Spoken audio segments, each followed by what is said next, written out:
Muy buenas noches, señoras, caballeros, bienvenidos al Gato al Agua. Como usted sabe, hoy se ha celebrado, tanto por parte del PSOE como por parte del PP, reunión interparlamentaria, que es una cosa que suelen hacer siempre cuando va a empezar la temporada taurina, la temporada parlamentaria. Así que llega el líder, reúne a los suyos, les da una arenga. Esto es convencional. Lo que no es convencional es el tono de la arenga que ha empleado Pedro Sánchez para dirigirse a sus huestes. Porque realmente no era un discurso político, era un discurso mesiánico. Pedro Sánchez los ha juntado allá a todos, les ha explicado que ellos son el bien, la verdad y la belleza, que todo el mundo progresista les está mirando con admiración, que nunca ha estado España mejor que ahora con Pedro, y que ellos son la referencia mundial frente al mal. ¿Quién es el mal? El mal es la multinacional de la ultraderecha, estos son términos del propio Pedro, una alianza entre la ultraderecha y el liberalismo, que es el gran peligro que se cierne sobre el mundo progresista. Es decir, bueno, Franco más Trump contra Sánchez, ¿no? Uy, la gente aplaudía una barbaridad. No solo eso, sino que después de esta contraposición entre el bien y el mal, o sea, Pedro y el resto, les ha dicho a los suyos que salgan a la calle a proclamarlo. Solo le ha faltado decir y proclamad que yo soy la verdad y la vida. Y perdóneme usted el chiste, pero es que realmente ha sido un discurso de ese carácter. Era impresionante ver cómo hablaba Pedro Sánchez poseído enteramente de sí, cómo respondían los suyos aplaudiéndole enardecidos, cómo él al recibir ese enardecimiento todavía se poseía más y viceversa, ¿no? Bueno, aquí hay un problema, es decir, opción 1, están fingiendo todos, en cuyo caso los premios Goya tendrían que habérselo dado a ellos, porque la verdad es que ha sido una actuación formidable. 2, no están fingiendo, se lo creen. Y entonces tenemos un problema mucho mayor, porque no estamos ante una cuerda de impostores, estamos ante gente que ha perdido por completo el sentido de la realidad. Y viendo el discurso de Pedro Sánchez, si realmente cree todo lo que ha dicho, yo tiendo a pensar que estamos en manos de un desequilibrado, porque no hay otra opción. Mientras tanto, hoy hemos visto en el Consejo de Ministros cómo se peleaba Yolanda Díaz con Pilar Alegría, a cuerpo ya estaba peleado, ya lo han dejado para el arrastre, van a cobrarle los impuestos a los perceptores del salario mínimo interprofesional, las cifras del paro no pueden estar más maquilladas, hoy han salido los datos del maquillaje, que es una cosa asombrosa, no pintamos nada en el mundo, Macron estaba peleándose con Marruecos y nosotros aquí sumisos a todos, a Macron y a Marruecos, en fin, pero él es el camino, la verdad y la vida. Ya digo, estamos en manos de un desequilibrio. Por cierto, ¿se acuerda usted lo que contábamos ayer, ese conflicto supremo constitucional que está poniendo en jaque toda la arquitectura del Estado? Bueno, de esta misma tarde hay nuevo auto del Supremo donde vuelve a amagar con la posibilidad de procesar a magistrados del Tribunal Constitucional. Ojo, que esto se está poniendo muy calentito.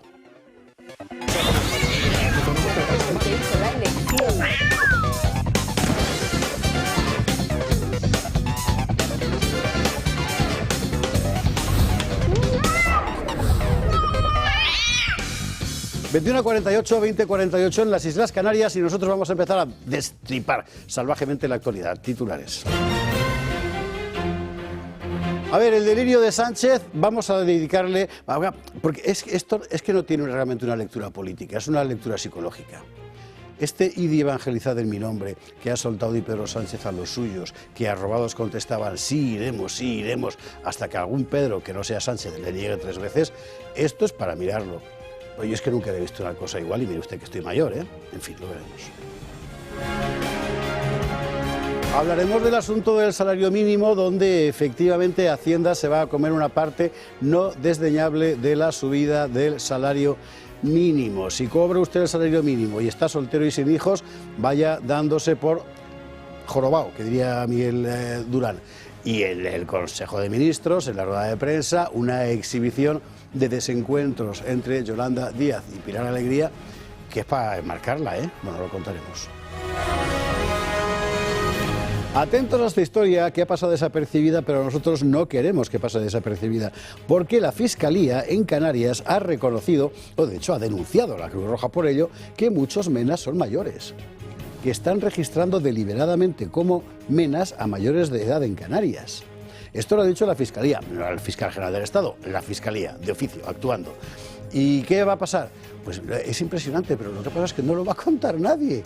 Bueno, nosotros tenemos que contarlo. Es una gigantesca estafa. Máxime cuando tenemos rescates como del otro día a 111 kilómetros mar adentro, ¿verdad? Donde va Salvamento Marítimo a buscar a un cayuco. Bueno, hablaremos de inmigración y, por cierto, tendremos con nosotros a Rubén Pulido, que a medida que va saliendo a la luz la gigantesca mafia que hay detrás, ha empezado a recibir amenazas muy serias contra su seguridad personal. Claro, es que estamos llegando al hueso del problema, lo veremos. En materia de corrupción, blanca y radiante va la novia, que es la señora Armengol, que también era de las que había negado a Aldama, como tantos otros. Pero bueno, los WhatsApp son alucinantes. Hay concretamente uno de Koldo Armengol que le dices: si comes con la gente de Aldama te querré siempre. Bueno, vamos a ver, esta señora no puede ser presidente del Congreso. O sea, no es posible. Ella que se defienda como quiera, tiene todo el derecho del mundo, faltaría más. Es perfectamente posible que todo el mundo mienta menos ella, pero no puede estar en el Congreso de los Diputados. Estamos hablando de la tercera autoridad del Estado. Bueno, como hoy está Jorge Campos, nos traerá además noticias frescas del ámbito balear. Y en página internacional han pasado cosas muy interesantes. Hoy ha ido Vance, el vicepresidente de Estados Unidos, a ver a Macron.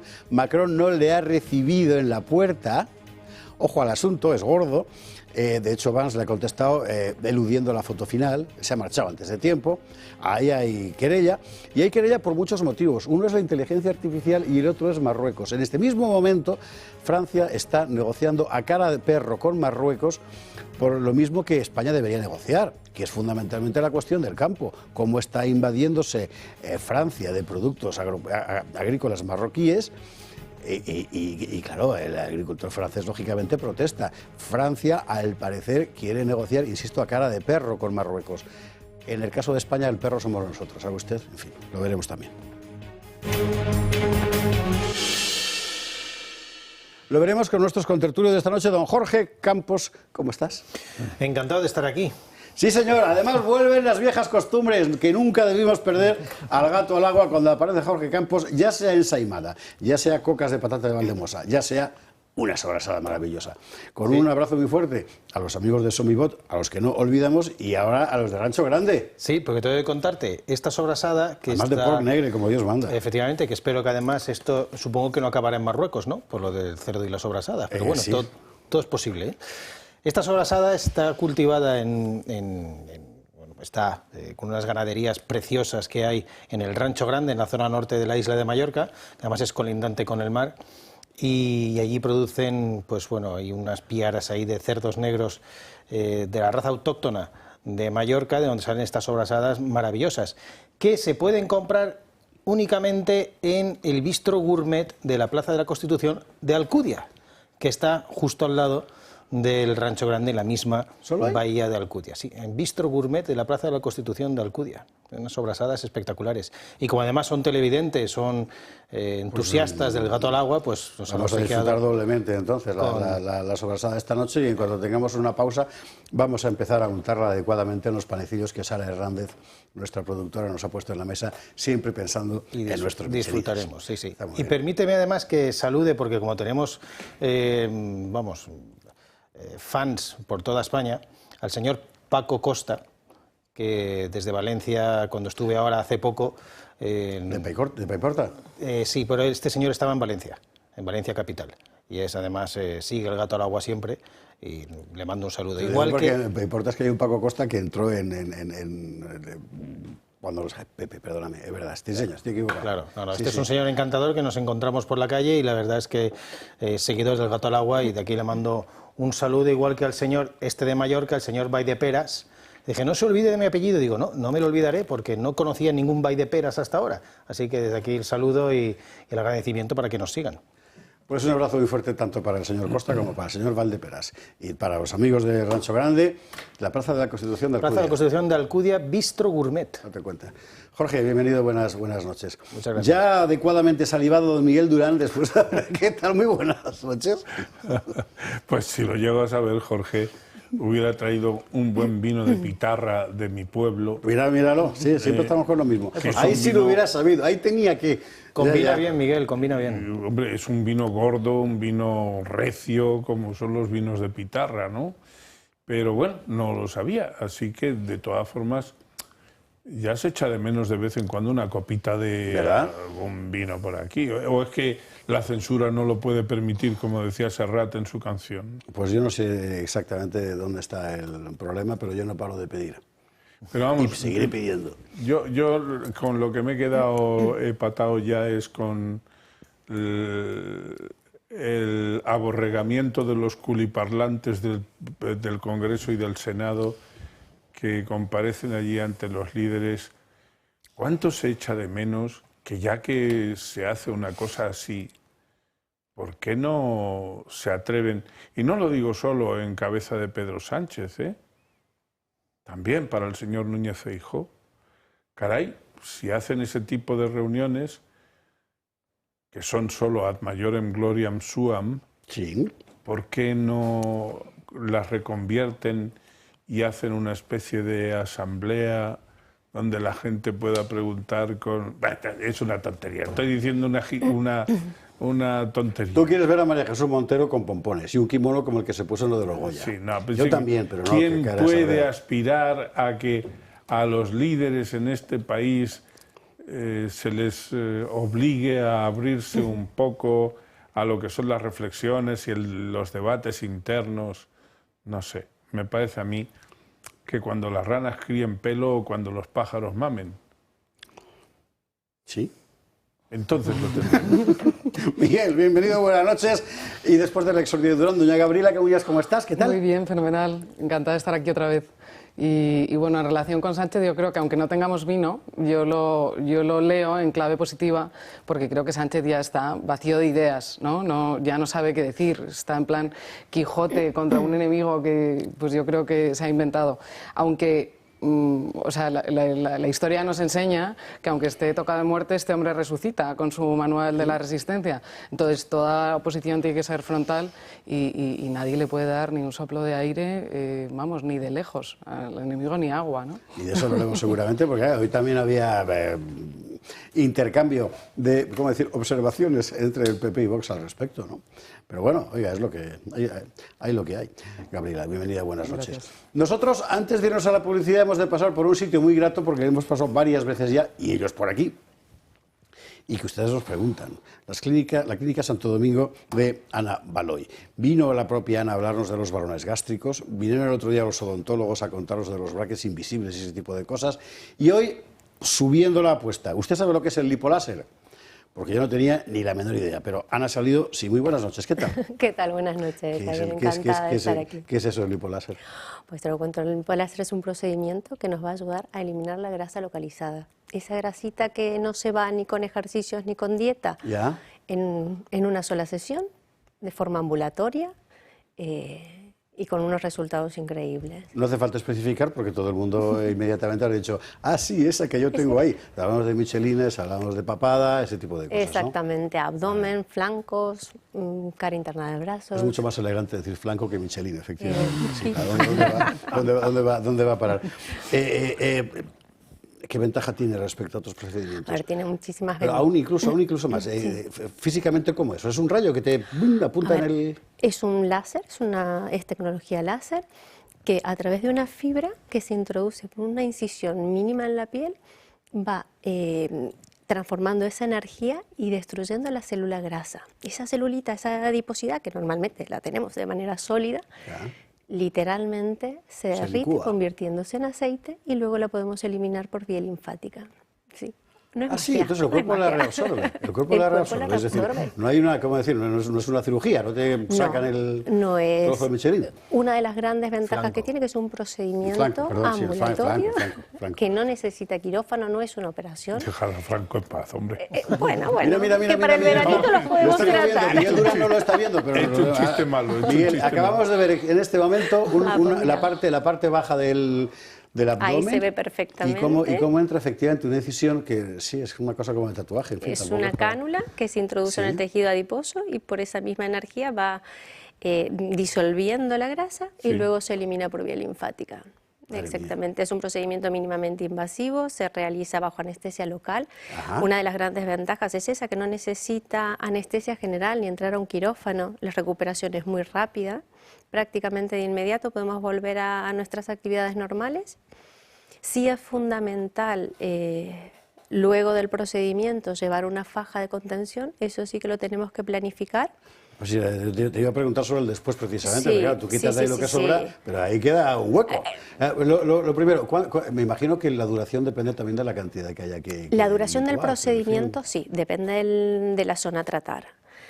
Puede ser desde 1 hora y media hasta incluso 3-4 horitas, si son zonas más varias amplias. intervenciones sucesivas. No, es solo una sesión. ¿Entonces 3 Esto o se 4 hace- días? ¿Cómo 3 o No, 4 días? 4 horas. Ah, 4 horas. 4 perdón, horas. pero ya No, decía que yo, 4 joder. días, no. Vale, No, hasta 4 horas. 4 horas, vale, exactamente, según la cantidad. exactamente. Y lo fundamental es eso, que uno pueda incorporarse a sus actividades cotidianas de manera inmediata. Y en el después estábamos. En el O sea, después estábamos, haya quedado un cosa vacío. importante. Claro. Bueno, a ver, disminución de volumen, y lo bueno que tiene esta tecnología, que no solo vamos a disminuir el volumen, sino que además en la misma sesión podemos tensar esa piel e inducir la formación de colágeno. Entonces necesitamos, sí, tener una faja de compresión para que esos tejidos vuelvan Ya. a su ser, y luego con la misma formación de colágeno se tensa la piel. Entonces evitamos flacidez. Entonces, al final lo que haces es estimular un proceso natural de regeneración, digamos, dentro del... En la cuanto a a la prevenir la recuperación. flacidez, sí, Sí. exactamente. ¿Y cuántos centímetros se puede uno ¿en qué está- reducir? en qué el- está Depende de pensando la cantidad de exactamente? zonas, pero más o menos unos 4 centímetros se pueden disminuir. Una ¿verdad? persona como yo, así, más bien... Hay que hacer una evaluación exhaustiva siempre Tiene que evaluarte antes, bien. ¿vale? Hay que evaluar y ver si uno es candidato o no, porque hay distintos tipos de grasa y distintos tipos de distribución de la grasa, y eso es fundamental, la evaluación en consulta, para ver realmente qué procedimiento tenemos que utilizar y si realmente vamos a conseguir un resultado. O sea, que yo voy a verles. Sí. Ustedes me ponen como mi madre me trajo al mundo, pero en tamaño crecido, y allí dicen, pues aquí vamos a echar... 2 arrobas. Aquí hay que una cosa quitar así. no sé qué, aquí en el otro sitio no sé cuántos. Hacen eso, Bueno, ¿no? más o menos, sí, sobre todo también el ver a nivel de abdomen el tipo de grasa que hay, si es una grasa localizada externa o si es grasa visceral.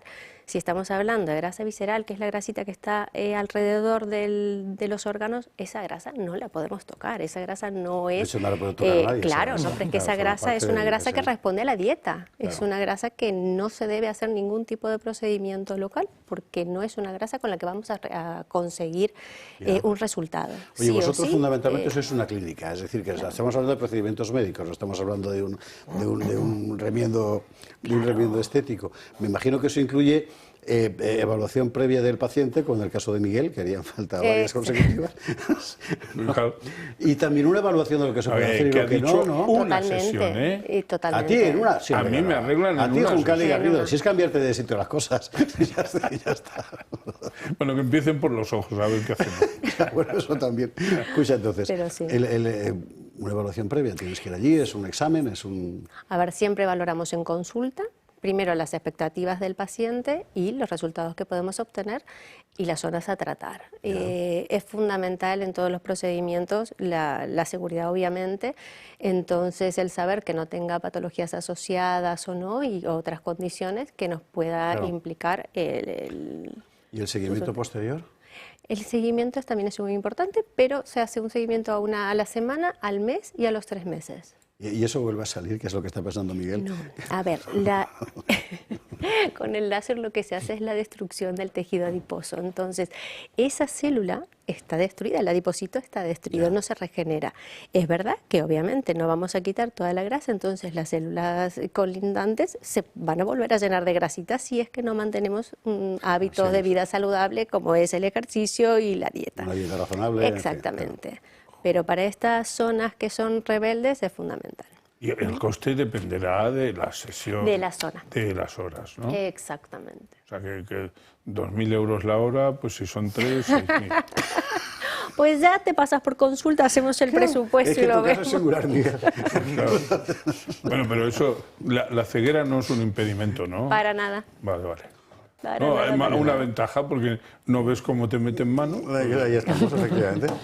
Joder. Ana, muchísimas gracias. Bueno, pues lipoláser, ya lo sabe usted, una de las diferentes disciplinas que trabajan en clínicas de Santo Domingo de Ana Baloy, y además del balón gástrico, de la ortodoncia, de la estética y, por supuesto, un ascensor lipoláser. Tenéis otro tipo de intervenciones también orientadas a lo mismo, a la medicina estética. Estética, exactamente. Si que lo me podemos permites, complementar. José Javier, tengo amigos que han sufrido operaciones de estética porque se han puesto, digo sufrido, se han puesto en manos no profesionales. Y Claro. está muy Sí. bien que existan clínicas profesionales con estas garantías, porque desde luego no hay que ponerse en manos de según quién. Totalmente, Y que es eso es importante. fundamental. Y muchas gracias por aclararlo, porque es un tema muy candente y creo que la integridad del paciente y la seguridad del paciente es fundamental.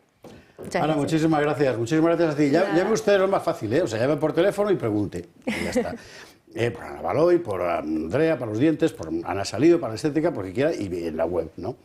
Y ya ve usted la panoplia de tratamientos. Pues Clínica Santo Domingo de Ana Baloy. Nos vamos a la publicidad. A la vuelta vamos a empezar a contar de todo, empezando por el asunto marroquí, que para nosotros es particularmente importante, sobre todo cuando usted va al supermercado y ve los tomates.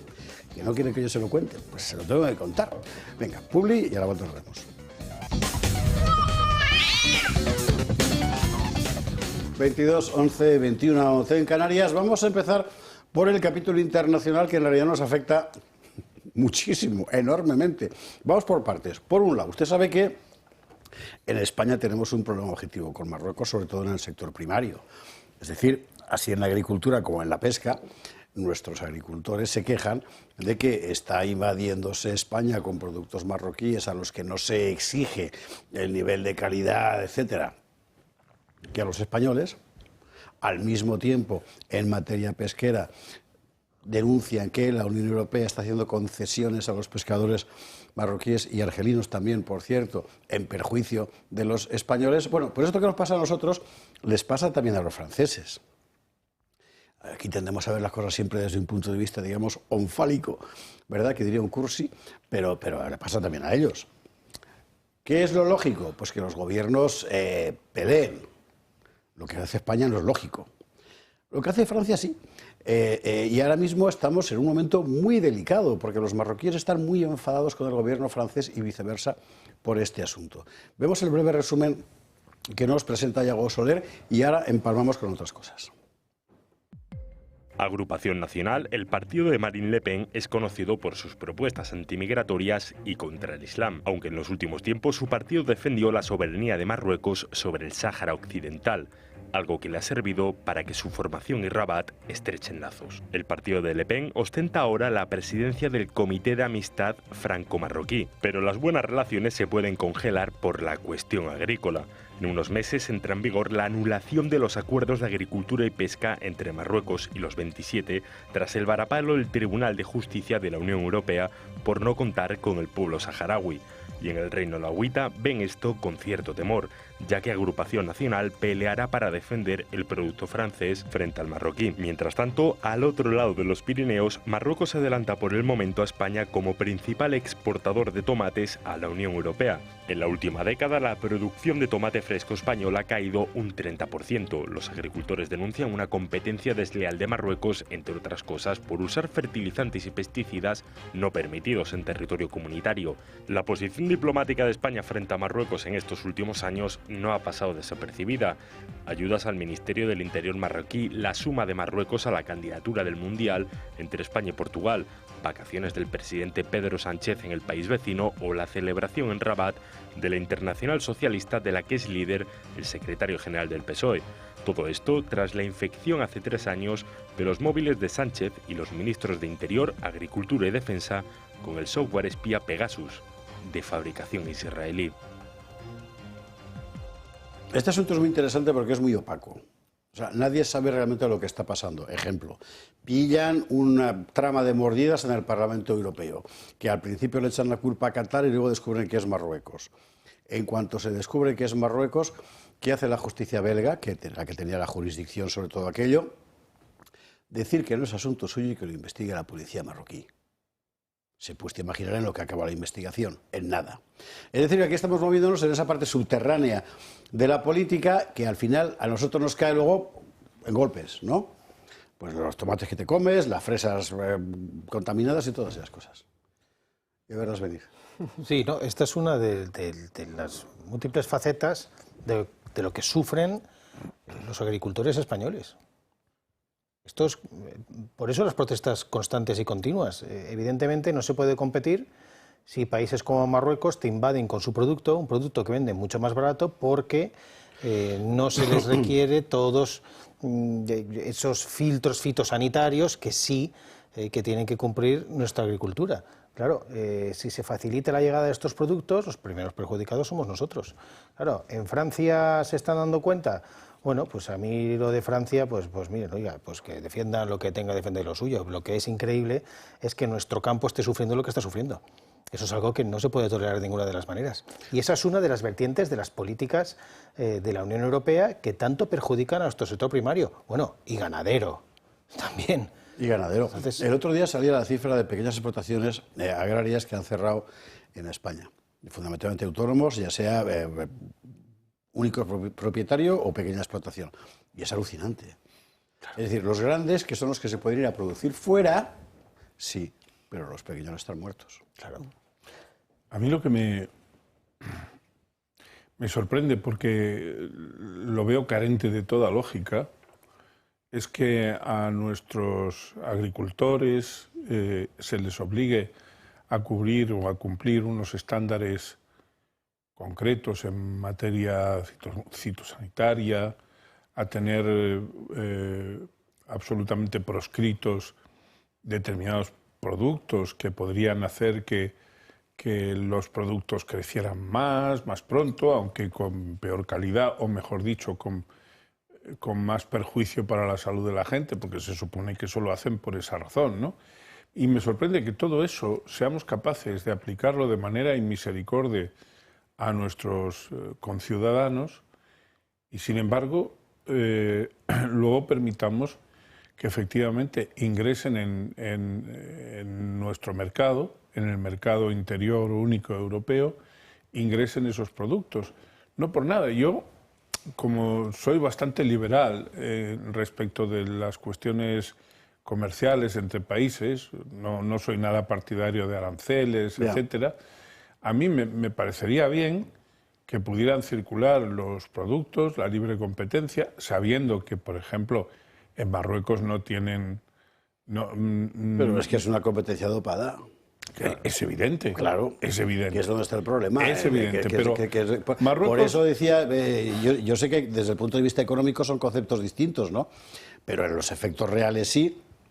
Por eso decían tanto Buxade como Abascal el otro día, y desde mi punto de vista bien dicho, que nuestro problema fundamental, nuestros aranceles, digamos, son las propias cortapisas que se pone la legislación comunitaria, que no le exige a Marruecos, país con el que hay firmado un acuerdo comercial desde hace años, ¿eh? Bueno, pero es que ese acuerdo comercial puede ser revisado. Podría perfectamente revisarse y decir, miren ustedes van a poder entrar aquí en los productos que sea, pero cumpliendo con la normativa europea. Pues eso parece ser que es lo que le han dicho los franceses, ahora por la presión de la Asamblea Nacional, y los marroquíes han dicho, ¿cómo que yo voy a cumplir las normas? Han dicho los marroquíes. Claro. Si en España no hace falta. Bueno, pero claro. resulta que en España no hace falta porque tenemos un gobierno que no sabe defender los intereses de sus conciudadanos. Reitero, que a mí no me parece mal, aun cuando los salarios en Marruecos ya sabemos cuáles son, no me parecería mal que hubiera libre comercio, pero siempre y cuando las reglas sean aproximadamente iguales para todos, porque si no... No, es que efectivamente... Si no, no es libre. Claro. Si no, no es libre. O sea, el tema de Marruecos es un claro ejemplo de competencia desleal. La teoría económica lo que sienta es perfecto, podemos jugar a unas reglas de libre cambio siempre y cuando haya libre competencia. Jugamos todos las mismas reglas de calidad, de producción, de costes de producción en tema de, por ejemplo, derechos laborales, mismo salario mínimo interprofesional, etcétera, etcétera. Siempre y cuando usted respete eso, pues podemos ser librecambistas.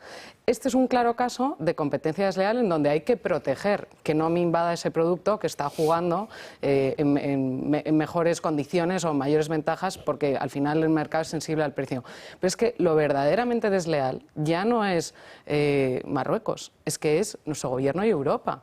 Es que eso sí que es desleal, porque no pueden dejar de proteger sus intereses. Ya, es que están lo que ahí pasa para pero ello. ¿sabes qué pasa, Gabriela? Y esto forma parte también de la opacidad de la relación entre la Unión Europea y Marruecos, que con toda seguridad, a cambio de este privilegio agrario para Marruecos, hay empresas europeas de otros sectores, también del agrario, por cierto, que pueden instalarse en Marruecos en condiciones mucho mejores que en su propio suelo, ¿verdad?, para producir. Y que eso, con toda seguridad, forma parte del acuerdo. Lo que pasa es que eso, que viene bien para quien haya firmado el acuerdo o quien lo haya susurrado al oído de los firmantes en Bruselas, en la práctica al ciudadano de a pie le viene fatal. Oye, y al productor ni te cuento, ¿no? Espera, que termina, Gabriela. Perdón. O sea, y luego lo que también hay un punto de cinismo, porque se nos llena la boca todo el rato, ¿no?, de, oye, los derechos del trabajador, que por supuesto nosotros vamos a defender, o vamos, los españoles defienden la protección de esos derechos laborales, pero, oye, ¿alguien está mirando si se cumplen los derechos laborales en Marruecos? Es que yo iba a incidir en eso, Gabriela, porque creo que una idea para reducir la competitividad de Marruecos en materia de salarios bajos y eso, es que les exportemos a Yolanda Díaz una temporada sí, y que ponga las cosas en orden allí, que el salario mínimo interprofesional de los marroquíes esté en 12.000 dirhams y cosas así. Y, o sea, perdón, y otros dos temas también importantes. La contaminación tendrá más impacto comerse un tomate de Argelia que un tomate de Murcia, digo yo, ¿no? Claro. O temas ya de, pues no sé, de calidad. Es que obviamente no va a ser la mejor calidad. Por eso es muy importante las normas sobre etiquetado, que muchas veces hay trampa también, ¿no? Pero yo creo que... Esos acuerdos comerciales que estabais comentando, por supuesto que saben de sobra cuáles son las condiciones laborales de los trabajadores de allí, saben perfectamente cuál es el coste pues, de la mano de obra, del coste de producción, y saben que pues, las empresas que van allí van a sacar grandes beneficios a costa del sector primario español, sobre todo. Entonces, ¿que lo saben? Por supuesto que lo saben. Ahora, yo creo que está muy claro también que hay una intencionalidad, sobre todo en el caso de España, de ir destruyendo no solo nuestro sector primario, sino también nuestra industria. Aquí no se trata de tener un país de servicios. Y en eso están. Y en eso están, efectivamente. Las políticas que se aprueban en el Parlamento Europeo, el Pacto Verde y demás, todos en detrimento y en perjuicio de los españoles. Y esto hay que decirlo así de claro. Si siguen esas políticas adelante, los únicos perjudicados somos nosotros. Entonces, hay que parar con esto. Yo entiendo y soy muy claro, y creo que desde Vox también somos muy claros, que hay que proteger nuestro producto. ¿Os acordáis Y de la las... única manera, perdona, de proteger nuestro producto es acabando con este tipo de ventajas que tienen países como Marruecos. Marruecos y otros muchos, ¿eh? Porque luego hay que ver también de dónde viene la fruta, hay que ver qué acuerdos se tienen con Sudáfrica y otros países africanos también. Entonces, eso hay que tenerlo en cuenta. Lo de las naranjas, Porque, claro, valenciano, eso es un crimen. Claro, es que eso es un crimen. Totalmente. Pero es que está nuestra industria en juego. Y digo, no solo el sector primario, ¿eh? Aquí, como hemos visto, se ha ido desmantelando toda nuestra industria intencionadamente. ¿Os acordáis de las tractoradas del tardo invierno del año pasado? Sí, cuando se que van a volver, por cierto, ya han anunciado. Bueno, sí, pero yo me acuerdo de esas tractoradas y más o menos yo creo que era por estas fechas, porque se preveía pues, el tema de las elecciones europeas. Yo me precio de haber dicho que los agricultores, aflojando la tensión, como la aflojaron, por meras promesas, porque en realidad hubo muy poca o no hubo ninguna. Yo me precio de haber pronosticado que luego los dejarían tirados. Tienen un problema muy serio de representación, porque es verdad que al final buena parte de la representación del sector se lo llevan empresas grandes que digamos que son más fáciles de convencer mediante promesas de inversiones generalmente fuera. Y es otro mundo en el que vamos a dar la chamorra un día para tirarle de la lengua. Porque, y hay un tema también interesante ahora que estabais comentando, el tema que creo que has comentado tú de la contaminación. Sí, es que todas las políticas que se aprueban en la Unión Europea, o sea, que aprueban PP y PSOE, mayoritariamente, ellos en exclusiva, es el más claro ejemplo de cinismo e hipocresía. Es lo que pasa con los barcos, el Mediterráneo, con los puertos. El Mediterráneo. A nosotros se nos exigen, y está muy bien, la depuración de las aguas, los residuos impecables, unas maquinarias cada vez más avanzadas. Y yo, que me he dedicado durante mucho tiempo a bucear, y como sabéis, todo lo que tiene que ver con el medio ambiente me gusta, y que además hacíamos limpiezas con un grupo de fondos marinos, cuando sacabas plásticos, que dicen los plásticos, ¿qué tal? El etiquetado era árabe. Porque hay que ver cómo están tratando sus residuos todo el norte de África, con el que después establecen acuerdos comerciales los mismos señores que están aprobando las políticas en el Parlamento Europeo. Para que los mercantes no puedan ir a las costas españolas, los puertos españoles tengan que ir a los puertos marroquíes o argelinos. Es una locura todo. Es tan obvio que no tiene explicación, porque dices, que eso es lo que hay detrás. Sí, ¿qué hay detrás? Por eso digo que es muy opaco. En fin, nosotros aquí seguiremos con el asunto. Otra cosa que ha pasado importante hoy en París, muy importante, ya veremos con qué consecuencias, es que J.D. Vance, que es el vicepresidente de los Estados Unidos y en la cara de lo antiguo que por excelencia, iba a ver a Macron. En principio para hablar de inteligencia artificial. Y lo que ha ocurrido al llegar Vance a esa escalinata del Elíseo donde tantas veces hemos visto fotografías de mandatarios, el propio Pedro, en fin, llegando, lo que ha ocurrido ha sido esto. La Unión Europea se pone las pilas y anuncia una inversión de 200.000 millones de euros en inteligencia artificial. We aim to mobilize a total of 200 billion euros. Esto no ha pasado. Si esto hubiera pasado, Vance se habría llevado un patatús. Pero no es esto lo que ha pasado, afortunadamente. Lo que ha pasado es casi peor que un súbito surgimiento de la figura de Ursula von der Leyen. Lo que ha pasado cuando ha llegado Vance a la escalera de la residencia del presidente de la República Francesa ha sido esto.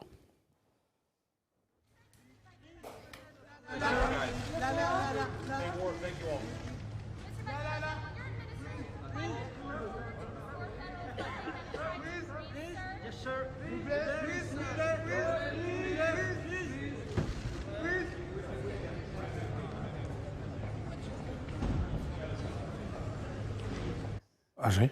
O sea que allí de guardia los gendarmes y los coraceros, pero a recibir el servicio. Bueno, es alucinante. Es alucinante. Vamos a ver, es muy fácil hacer chistes sobre la petulancia francesa, cierto.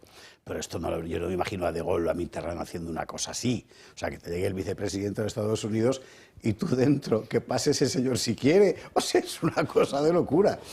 ¿Dónde está la clave, al parecer? En la polémica acerca de la inteligencia artificial. Vance se la ha devuelto al final. Le ha dicho que de primacía europea en materia de inteligencia artificial, que parece ser que es a lo que aspiraba Macron, nada de nada, y luego no ha habido foto final. Vance se ha quitado del medio como es lógico. Bueno, en fin, cosas que pasan para que vea usted cómo estamos, ¿no? Y Macron es uno de los referentes del mundo progre europeo. O sea, una expuerta de millones de Europa, mientras un chino con 6 millones de euros bate... Ya, claro. Es que estamos locos, ¿eh? Bueno, están locos. De la inteligencia artificial no da tiempo a hablar. ¿Por qué? Pues porque tenemos que ir con Rubén Pulido ya, a hablar de inmigración. Hablar de inmigración porque han pasado cosas en los últimos días que de verdad... Yo entiendo que la gente dice, vaya, está bien, no quiero saber nada más. Pues mire, lo siento, pero aquí estamos precisamente para contárselo. Para contarle la denuncia de la Fiscalía de algo que todo el mundo sabía que era verdad, que es que una buena parte de los llamados minas no son menores, son mayores, y que la Cruz Roja y otras organizaciones mienten deliberadamente. Para contarle, por ejemplo, que el gobierno español no para de gastar dinero en buques de salvamento marítimo. Para contarle, por ejemplo, que nos vamos a buscar a los ilegales a 60 millas. 60 millas, que es como que 5 veces las aguas territoriales de Canarias. O sea, ¿esto qué es? Bueno, vamos a ver el informe Gutiérrez y luego nos preguntamos ¿esto qué es?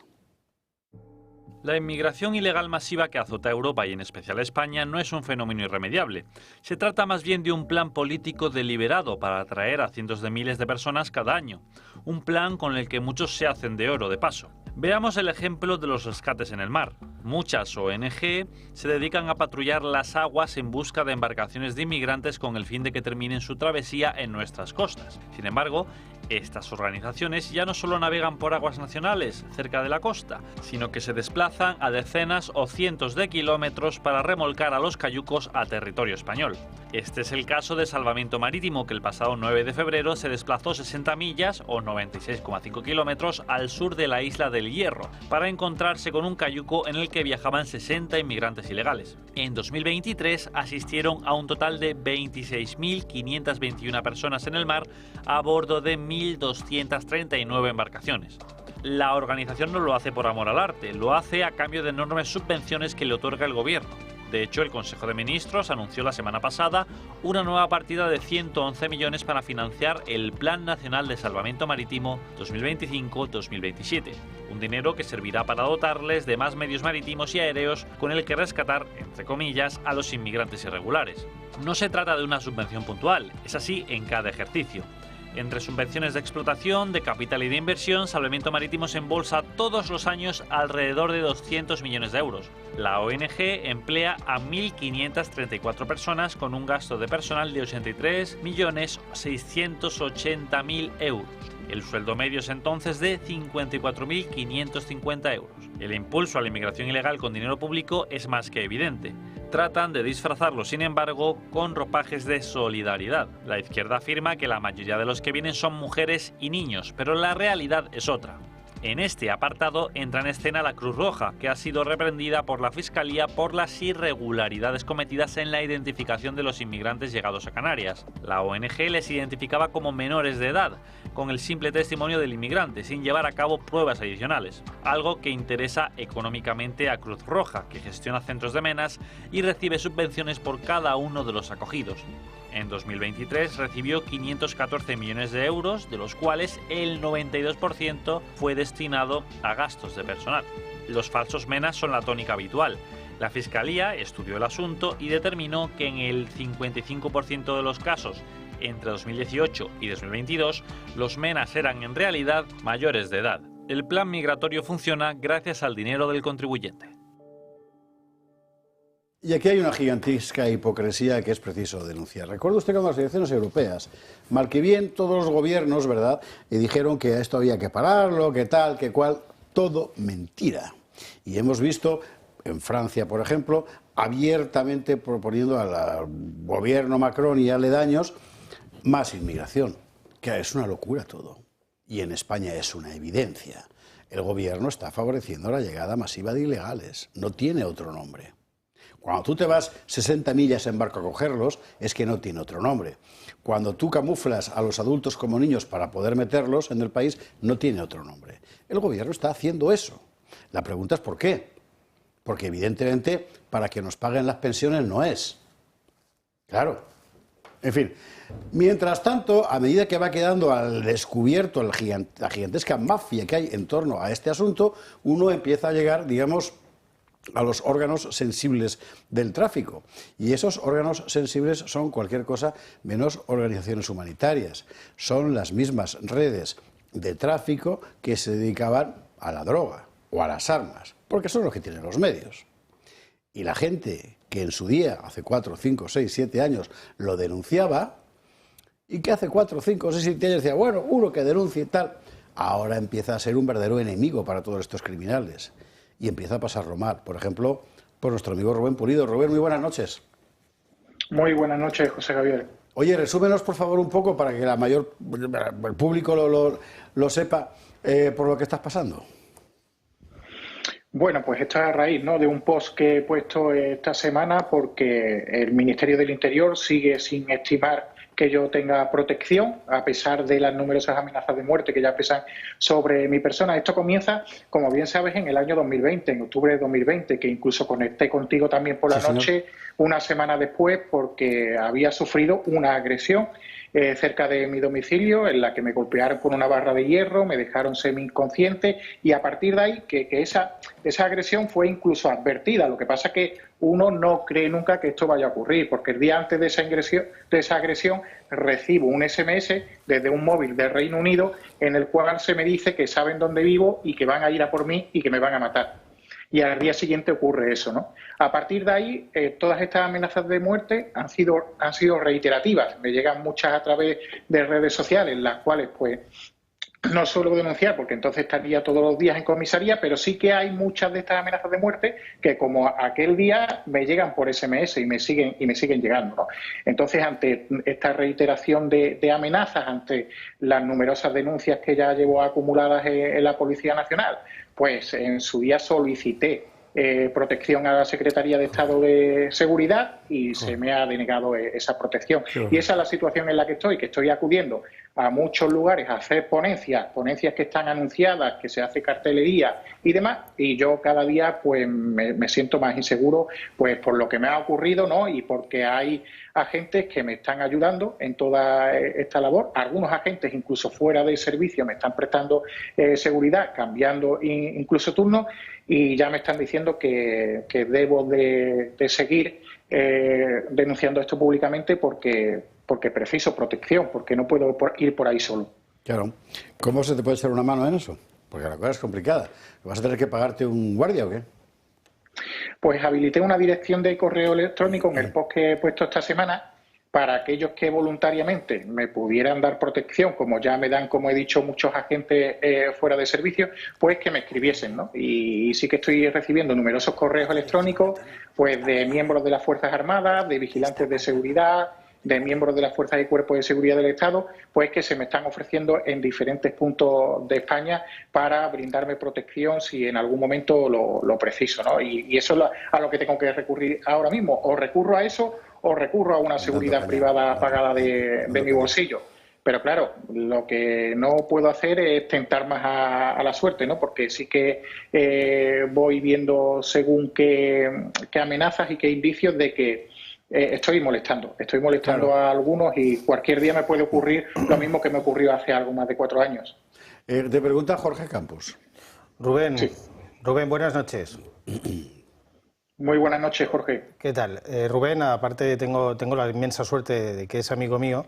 Yo quiero que la gente sepa que este señor es el único, el primero seguro y prácticamente el único que ha ido denunciando toda la invasión inmigratoria ilegal y las consecuencias, las terribles consecuencias que conlleva en forma de inseguridad. Y ha sido él que además ha hecho unas campañas y unos estudios que después además han servido incluso a efectos policiales para saber de dónde venían, cómo venían, qué estaba pasando, cuáles eran las redes, qué tráfico de trata estaban llevando, y ha sido gracias al trabajo altruista de Rubén, porque eso no se lo ha pagado absolutamente nadie. Eso que lo tenía que hacer de mutuo propio el propio gobierno, no solo no lo ha hecho, sino que ya vemos que encima lo promociona activamente para que esta invasión siga así, sino que se lo ha tenido que pagar él. Y encima sufre las consecuencias de sufrir esta inseguridad, y encima el propio gobierno, que ha hecho dejación de funciones cuando no promociona esa inmigración ilegal, le dice que no le pone protección.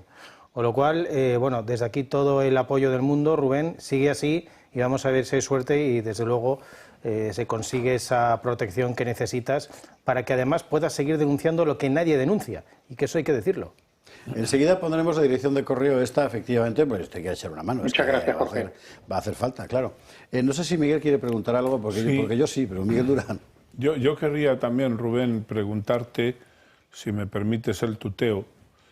Por supuesto. Vamos a ver, cuando tú te has dirigido al Ministerio del Interior, tú has presentado la petición de que se te dé protección policial y lo has acompañado, imagino, con pruebas de las amenazas que recibes, si es que has podido acopiar esas pruebas.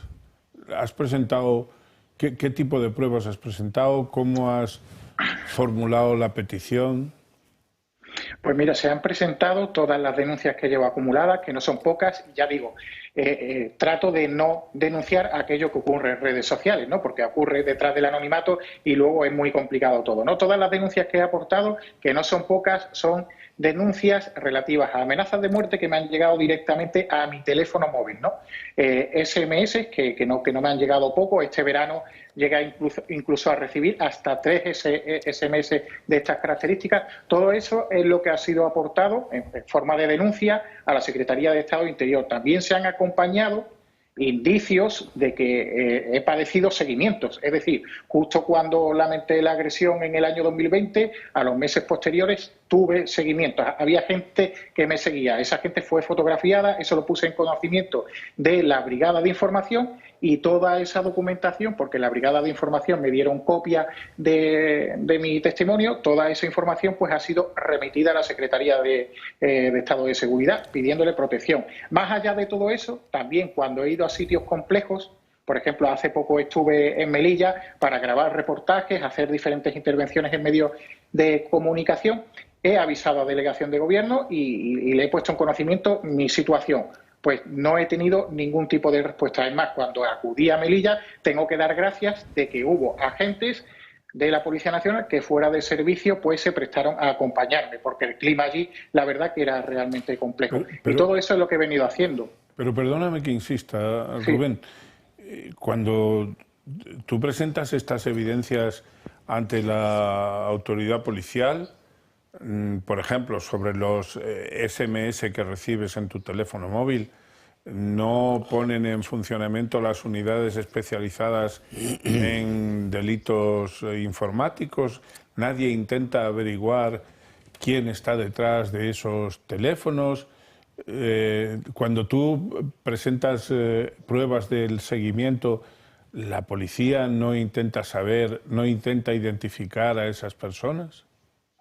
La Brigada de Información, cuando yo le pregunté sobre ello, me dijo que ellos no podían tampoco relevar el curso de su investigación. Sobre los teléfonos móviles sí que me han hecho indicaciones. De hecho, una de las denuncias que puse hace unos años, eso fue archivado sistemáticamente porque el operador de teléfono desde el que se enviaba ese SMS, que era también de un operador extranjero, pues se negó a identificar quién el titular de la línea. Entonces, pues ahí decidieron cortar la investigación y no siguieron. Y me pasan cosas similares de este tipo, ¿no? Que se corta de alguna forma la investigación porque no pueden ir más allá de un punto concreto. Las 3 amenazas de muerte que denuncié este verano, que me llegaron todas continuadas, también desde diferentes teléfonos, de diferentes terminales, sí que ahora mismo se están investigando en un juzgado.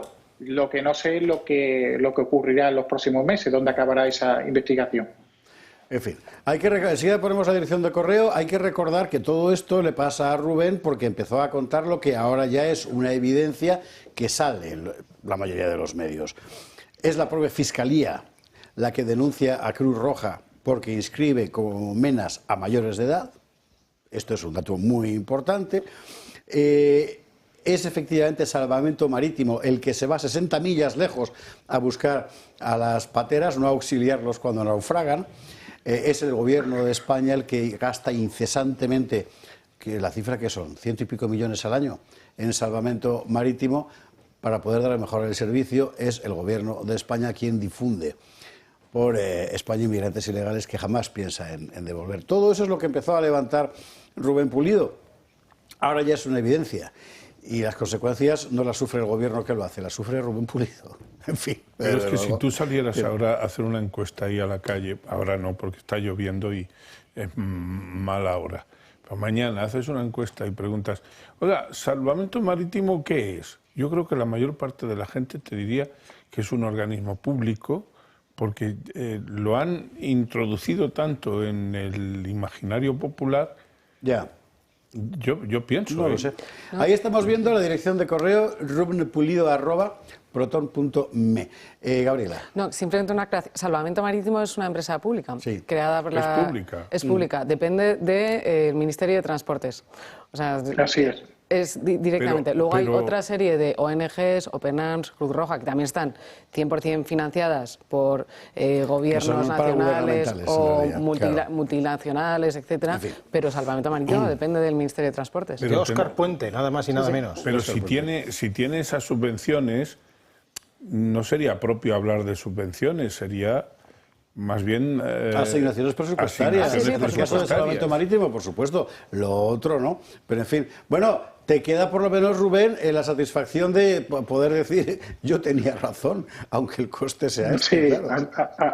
al menos sí, ¿no? Y normalmente cuando suelo predecir ciertas cosas al final acaban cumpliéndose, como bien sabe Jorge Campos, esa inmigración, esa presión migratoria sobre el archipiélago balear, que ya hace años dije que esa presión migratoria se iba a triplicar, esa presión migratoria se ha triplicado y va a seguir en aumento, porque Italia va a seguir reduciendo la inmigración ilegal, Grecia también está reduciendo inmigración ilegal, y todos aquellos inmigrantes que optaban por rutas marítimas a través de territorio griego o a través del sur de Italia, ahora van a optar por esa ruta balear, y así lo están evidenciando muchas nacionalidades que están llegando en estos momentos a las Islas Baleares, ¿no? Están llegando sirios, tunecinos, argelinos, está llegando un poco de todo. Rubén Pulido, abrazo fortísimo. Recordamos el correo y lo tiene usted, rubenpulido@proton.me. Hay que salvar a este chico. Es que estamos así. Es que estamos así. No, espere usted que el poder proteja a quienes denuncian al poder. En fin. Rubén, fuerte abrazo. Gracias por estar esta noche con nosotros. Nada, a vosotros por la invitación. Un fuerte abrazo. Y lo que nos queda es el paisaje que acabamos de dibujar, que es un paisaje de gigantesca impostura y de falsificación, de estafa gubernamental. Que la Fiscalía sea la que dice, bueno, la Cruz Roja está registrando como menas a mayores. La anteriormente conocida como Cruz Roja, que sería más propio llamarle la Medialuna Roja, la que tiene un afán de estar en todo lo que tiene que ver con la inmigración ilegal, porque vive de eso y recibe cuantiosas subvenciones. Es más, muchas veces incluso los canales de identificación de los inmigrantes ilegales que llegan a nuestras costas, esos canales para poder identificarlos y meterlos, por ejemplo, en un CATE, previamente se les hace pasar por donde está la Cruz Roja para que Cruz Roja después pueda justificar la cantidad de dinero que recibe. ¿Cuándo podría ir directamente el inmigrante ilegal al CATE a ser identificado por la Policía Nacional? Pero les hacen derivar hacia la Cruz Roja para que la Cruz Roja, bueno, pues aparte de darles las mantas, el dinero en efectivo y demás, puedan justificar su intervención. Ahí sí que ponen todo el empeño. No como me los vi yo en Paiporta cuando fui a visitarles en Navidad, 2 meses después de la gota fría, que estaban con unos vehículos espectaculares, impolutos y unas señoras comiéndose unos bocadillos bien grandes mientras los demás estaban ahí trabajando. Para eso sí que la Medialuna Roja, ahí sí que no se esmera. Donde se esmera es con la inmigración ilegal. Que, por cierto, lo de los menas. Hay que recordar que este verano pasado el Instituto de Medicina Legal Forense de Aragón ya demostró que el 90% de los menas eran mayores de edad. Y que en Valencia, de 25 inmigrantes ilegales que le hicieron las pruebas, 20 eran mayores de edad. Y que en Cataluña, en Barcelona, María García Fuster lo contó, además en redes, la propia Generalidad reconocía que efectivamente eran mayores. Y así es. Y aquí también se había pedido la Comunidad de Madrid, pero el Partido Popular votó en contra para que no se sepa si son menas o no. Esto también hay que decirlo. ¿Ah, sí? Sí. Pues mire, la realidad es esta. La realidad es esta. Hay una voluntad política deliberada por parte del gobierno español y de otros, pero a nosotros nos afecta el nuestro, de que esto sea así. Eso quiere decir que si mañana cambia la voluntad política del gobierno, como ha pasado en Italia, esto dejará de ser así. Claro. ¿Y va a ser usted por eso más malo? Pues mire, no. Entre otras cosas, va a acabar el efecto llamada permanente, que es lo que hace que mucha gente engañada se lance a una aventura donde pueden acabar esclavos como en Libia, que manda narices, ¿verdad?, o ahogados. Es así, joder. En fin. Miguel Durán. Vámonos con las cosas de la vida de Miguel Durán, que si no... Mire, es que uno se revuelve, como las tarjetas revolving famosas. Que tenemos pendiente el asunto este de las tarjetas revolving, que es una cosa que yo, como soy muy primario, nunca me he aventurado en cosas de este tipo por ahí. Bueno, ¿cuánta gente afectada por la revolving? Pero hablamos de muchísimas decenas de miles. Y centenares de miles. Centenares de miles de personas. Lo que pasa es que esas personas están de enhorabuena porque... Hay sentencia del Supremo, ¿no? Sí, hay 2 sentencias del Supremo, 2 sentencias sucesivas, concretamente la 154 y la 155 de este año, de 2025, dictadas el 31 de enero, que recogiendo, por otra parte, la tesis bien sostenida en cuanto a anular aquellos contratos de consumidores que tengan cláusulas abusivas o falta de transparencia, ha venido a consagrar ya lo que va a ser doctrina inapelable, porque los juzgados van a tener que seguir, bien que caso a caso, eso es cierto, pero van a tener que seguir la doctrina de la jurisprudencia que se ha sentado sobre esto. Pero supongo que hay mucha gente que desconoce lo que es una tarjeta revolving.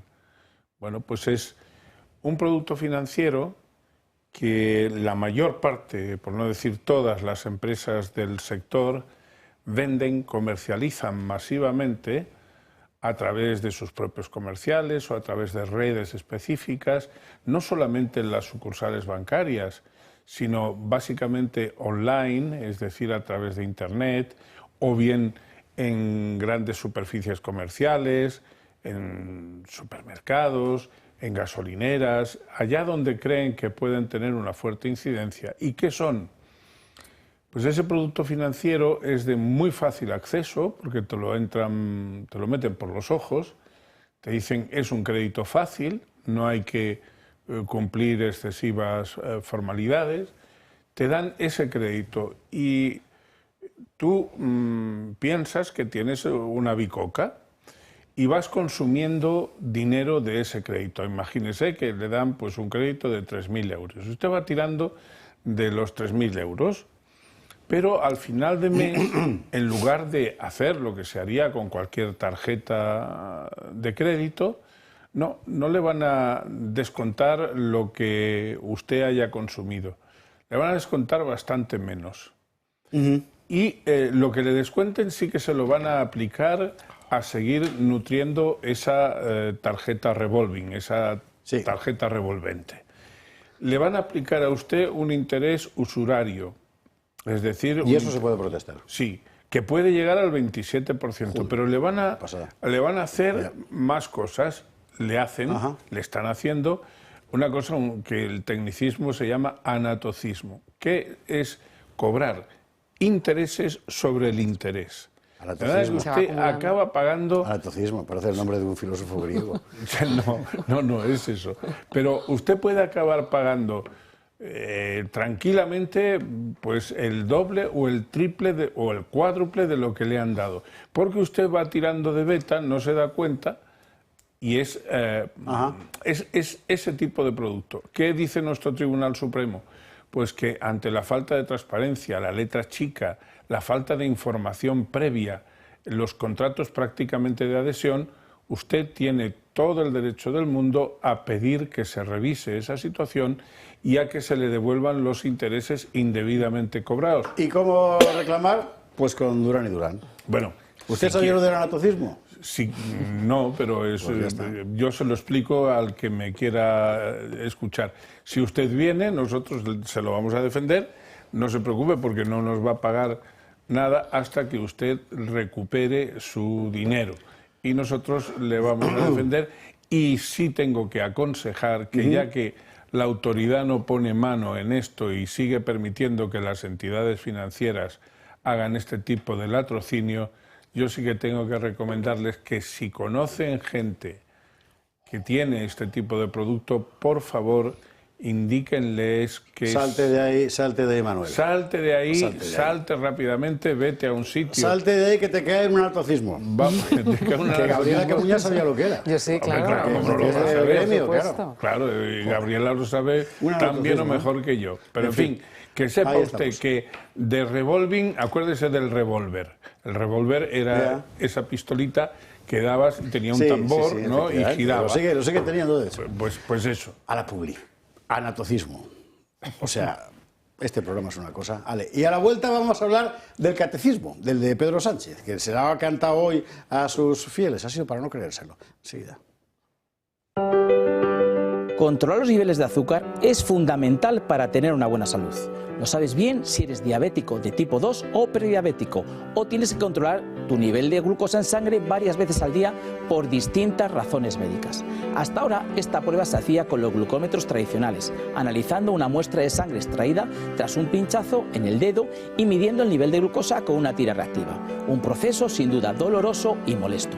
Afortunadamente ya es posible conocer estos niveles de una manera más cómoda e indolora, gracias al innovador glucómetro sin pinchazo de Protege tu Vida, sin aguja, sin necesidad de realizar las molestas extracciones de sangre. Este nuevo sistema no invasivo obtiene un resultado igual de fiable con la ayuda de los rayos infrarrojos, metiendo simplemente un dedo en la pinza similar a la que mide el oxígeno en sangre, con resultados en pocos segundos. No lo dudes, llama al 973-0101 y mide tu glucosa en sangre sin pinchazos ni dolor.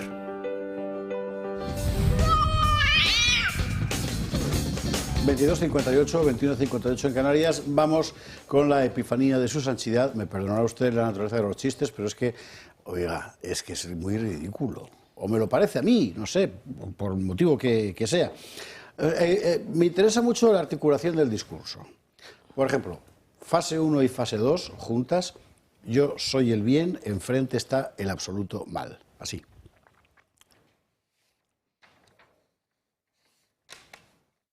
Nos miran, compañeros, compañeras. Nos miran porque somos la inspiración que les acompaña en este tiempo difícil, en el que la internacional ultraderechista o la multinacional ultraderechista, porque al fin y al cabo estamos hablando de oligarquías que se juntan también con los neoliberales y los ultraderechistas, ocupa sus gobiernos, coarta sus derechos. Nos miran todos esos y piensan, si España no solo resiste, sino que avanza, nosotros también podemos. Sí se puede, sí señor. ¿Gracias a quién? Gracias a Pedro. Gracias a Pedro, que acto seguido, quizá viendo que sus fieles recibían esta arenga de forma demasiado pasiva, demasiado blandengue, demasiado cagapoquito, les llama a la acción. La primera es que seáis referencia de cercanía en vuestros territorios. Esto es fundamental, es primordial. Quiero en cada uno de vosotros y vosotras un aliado de la gente. Un aliado, una aliada que escuche a sus vecinos, a sus vecinas, que traduzca sus necesidades en propuestas, que las traigáis aquí, al Congreso de los Diputados, al Senado, al Parlamento Europeo, y que trabajéis para darles respuestas. La segunda es, como hacemos desde el Gobierno, ¿verdad, vicepresidenta?, es buscar apoyos hasta debajo de las piedras. Y más, salid por ahí y contadlo, que esto ya ha sido el momento de la evangelización, ¿no? Puesto que tenemos la verdad, que soy yo, o sea, Pedro, tenéis que transmitir al pueblo que la verdad existe y que soy yo, Pedro. Bueno, me interesa el asunto porque aquí venimos viendo en los últimos años cómo el discurso político del PSOE va convirtiéndose progresivamente en un discurso sectario de carácter pseudo-religioso. Si Zapatero convirtió el partido en una secta destructiva en cuanto a procedimientos, ahora ya lo es también en cuanto a doctrina y funcionamiento interno, y hemos entrado en la fase de la irracionalidad política plena. Y esto es preocupante. Sí. Miguel. Es que cada vez me resulta más difícilmente digerible este hombre, su voz, su manera de expresarse, su impostura, su falta de credibilidad, su capacidad de mentir. De verdad que cuando me planteo esto, me planteo cómo este señor continúa en el gobierno, yo me lo puedo explicar, o sea, yo si busco las razones ya las sé. Ustedes dirán, bueno, pues está el de Waterloo, está el PNV con sus intereses. Están las renovables con sus ayuditas. Están todas esas cosas. Claro. Yo eso ya lo sé. Pero luego, desde un punto de vista más ontológico, más de lo que debiera ser, más del ser y de lo que debiera ser, me planteo esto y digo, pero bueno, y ¿nos daremos cuenta algún día de que efectivamente el rey, no me refiero a Felipe VI, sino lo del cuento que decía yo el otro día, ¿sí?, va verdaderamente desnudo, que le falta el traje? ¿Cuánta gente hay todavía en este país que no es capaz de darse cuenta de lo fementido, de lo falaz, de lo verdaderamente felón que es este señor? Eso es lo que a mí, de verdad, me sigue sorprendiendo. Yo creo que no es falaz. Yo creo que ha llegado ya a un punto en el que él está convencido de que es un redentor y que es un desequilibrado. Bueno, de hecho, yo no sé. Si lo comparamos con los discursos que hacía Hugo Chávez, o los discursos de Maduro, son muy parecidos. Se parece más a Maduro que a Hugo Chávez. Sí. Hugo Chávez conservaba un resto de racionalidad política y Maduro la ha perdido por completo, está con el pájaro chogui y todo eso. Pero bueno, esos tíos no se lo creen. No me podéis decir, Miguel, que estos tíos se lo creen. Miguel, estamos a un paso de ver a Pedro Sánchez que dice que tiene un pajarito aquí que le habla y que es la voz de Pablo Iglesias, el fundador. Vete tú a saber de quién. Caballero. O algo peor. Estamos a un paso de eso. Son los tics totalitarios de un señor, nosotros hemos definido como autócrata, que evidentemente es así. Él se cree que está, pues que es una especie de mesías que ha venido aquí a salvarnos porque sus políticas son las correctas. Y lo dice además esto en un momento de un señor que está acorraladísimo por la corrupción más rampante que se ha visto jamás.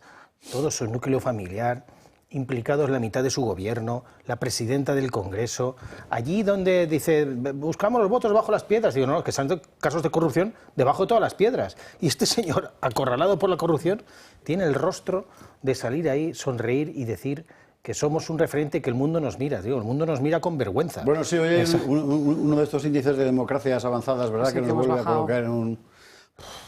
El mundo nos mira, dice. ¿Dónde nos coloca? Yo no lo he visto eso. Sí, hemos bajado como 15 puestos en un año de estos que te hacen y espérate, rankings de corrupción y de países serios y tal, pues nada, 10 puestos menos. O sea, yo creo que Sánchez, es verdad que él delira cuando está en un momento se siente acorralado. Y esa es su fortaleza, siempre lo ha dicho, ¿no? Yo cuando le echaron del PSOE, pues él tiene como, no sé, unas visiones, unos espejismos y se remonta y efectivamente lo consigue. Pero yo creo que esta vez ya es muy difícil. Yo no, o sea, Sánchez se lo podrá creer, pero yo creo que el resto de votantes, de gente que les han mentido a la cara con la amnistía, que han colonizado todas las instituciones, que ha erradicado todos los contrapesos democráticos. O sea, de verdad, si ya no es cuestión de colores, es que a la gente no le gusta que le mientas, no le gusta que le tomes el pelo. Y yo creo que Sánchez está desconectado de la realidad, ha perdido la cabeza, absolutamente.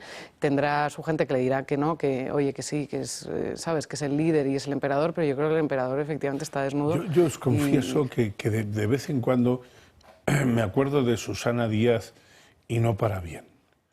Porque ya sé que me estoy retrotrayendo a la prehistoria, me dirá aquí nuestro director. No pensaba decir eso, pero bueno, ¿por qué no para bien? Pero explico por qué. Porque si esa señora, en lugar de hacérsela interesante y presentar su candidatura a destiempo, tardíamente, le hubiera plantado cara desde el principio a este caballero y no le hubiera puesto en bandeja las supuestas primarias del PSOE... Yo creo que me acuerdo de Rajoy. Ay, me lo has quitado. Porque si hubiera dimitido en lugar de hacer el payaso como lo hizo... También me acuerdo. Y el problema, José Javier, es que ya esté, pues no sé, rozando a la locura o efectivamente esté dentro de todas estas organizaciones criminales, es que la Constitución tampoco prevé la inhabilitación del presidente de gobierno. Sí lo hace del rey, pero no del presidente de gobierno.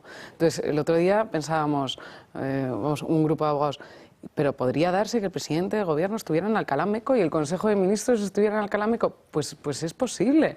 Es que, pues iba a ser divertidísimo. Claro, y ahí el tema institucional es, ayer lo comentamos, mañana volveremos con el asunto, es extremadamente serio. Hoy el Supremo le daba otra colleja al Constitucional. En una querella contra Conde Pumpido, ya no recuerdo por qué, que el Supremo ¿cómo se decía? La rechazaba, pero aprovecha para decir que por supuesto, los magistrados del Constitucional pueden ser procesados. Y empezaba a jugar ya con la palabra prevaricación. El Supremo pues hoy, mira, esta tarde. Deja que recomiende tu artículo, porque yo lo recomiendo yo que queda mejor. Yo recomiendo a todos los que nos están viendo el artículo El tirano constitucional. Sí. El tirano constitucional que ha publicado hoy ¿no? en La Gaceta, que es de José Javier Esparza, y yo creo que, vamos, es un artículo magistral. Retrata perfectamente en qué situación estamos y cómo ese Tribunal Constitucional está llegando a unas cotas de poder como la máxima instancia judicial, por encima incluso del Supremo. Es algo insólito que desde luego no estaba previsto. Pero Lean el artículo de José Javier Esparza. Pero si usted se fija, lo que se ha creado es una realidad paralela, ¿no? Entonces, ¿el paro cómo va? Pues va a ir bien, porque voy a cambiar los números y a la gente que está estudiando, que está parada, lo voy a convertir en, ¿cómo se llama?, fijo discontinuo. La inflación cómo va, va mal, pero voy a cambiarlo para que, combinando aquí y ahí no sé cuántos, me dé bien.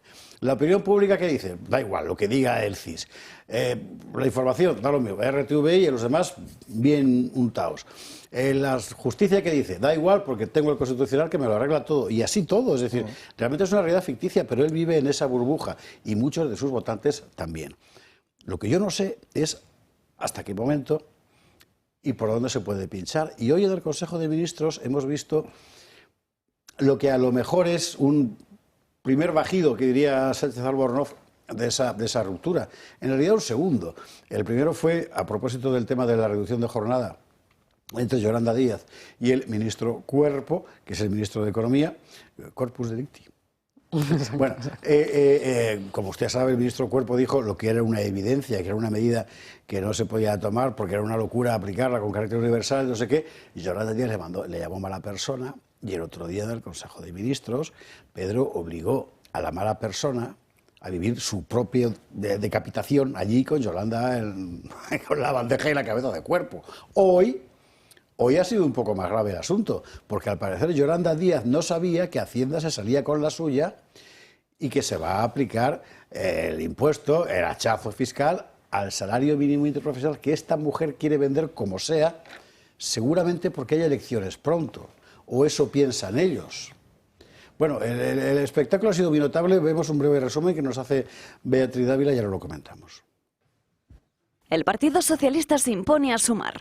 Los de Sánchez han confirmado que todo el que perciba el salario mínimo finalmente tendrá que tributar. Ellos niegan cualquier tipo de polémica.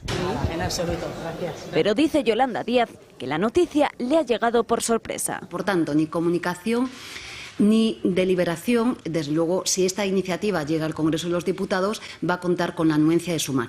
Los socios de Sánchez de Podemos, Esquerra, Bildu y BNG apoyan a Sumar. Nos parece un absoluto escándalo. Y desde el Partido Popular acusan al socialista de hacer negocio con la medida. También este gobierno quiere hacer caja a costa de los que cobran el salario mínimo. Pues reitero mi petición de que se ajuste el IRPF del nuevo salario mínimo. El Consejo de Ministros de este martes, previo al inicio de la actividad en las Cortes, ha dado pie a una guerra cuerpo a cuerpo entre los dos partidos que forman parte de la coalición. Lógicamente, si respetamos la competencia que tiene la ministra de Hacienda, y me remito a que ella misma responda. No me compete a mí ni mucho menos, pero hemos hecho desde el Ministerio de Trabajo competencialmente lo que teníamos que hacer, subir el salario mínimo interprofesional.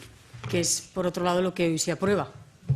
Es que hoy se aprueba la subida del salario mínimo interprofesional. Cuando todos intentamos hacer esa pedagogía de justicia fiscal, creo que el utilizar esa terminología de una parte que se lleva a Hacienda, no. Con la nueva medida, el Ejecutivo de Sánchez ha dado luz verde a que el SMI suba un 4,4%, es decir, que pase de los 1.134 a los 1.185 euros al mes. Que Hacienda no suba el mínimo exento a tributar en el IRPF implica que de los 50 euros mensuales de subida, los trabajadores tendrán que pagar 21 euros al mes. Es decir, casi un 40% de la subida del salario mínimo irá destinado a tributar al IRPF. Una medida que, en definitiva, afecta a 2 de cada 10 trabajadores en España. En otras palabras, a casi 2,5 millones de personas que actualmente cobran el salario mínimo interprofesional.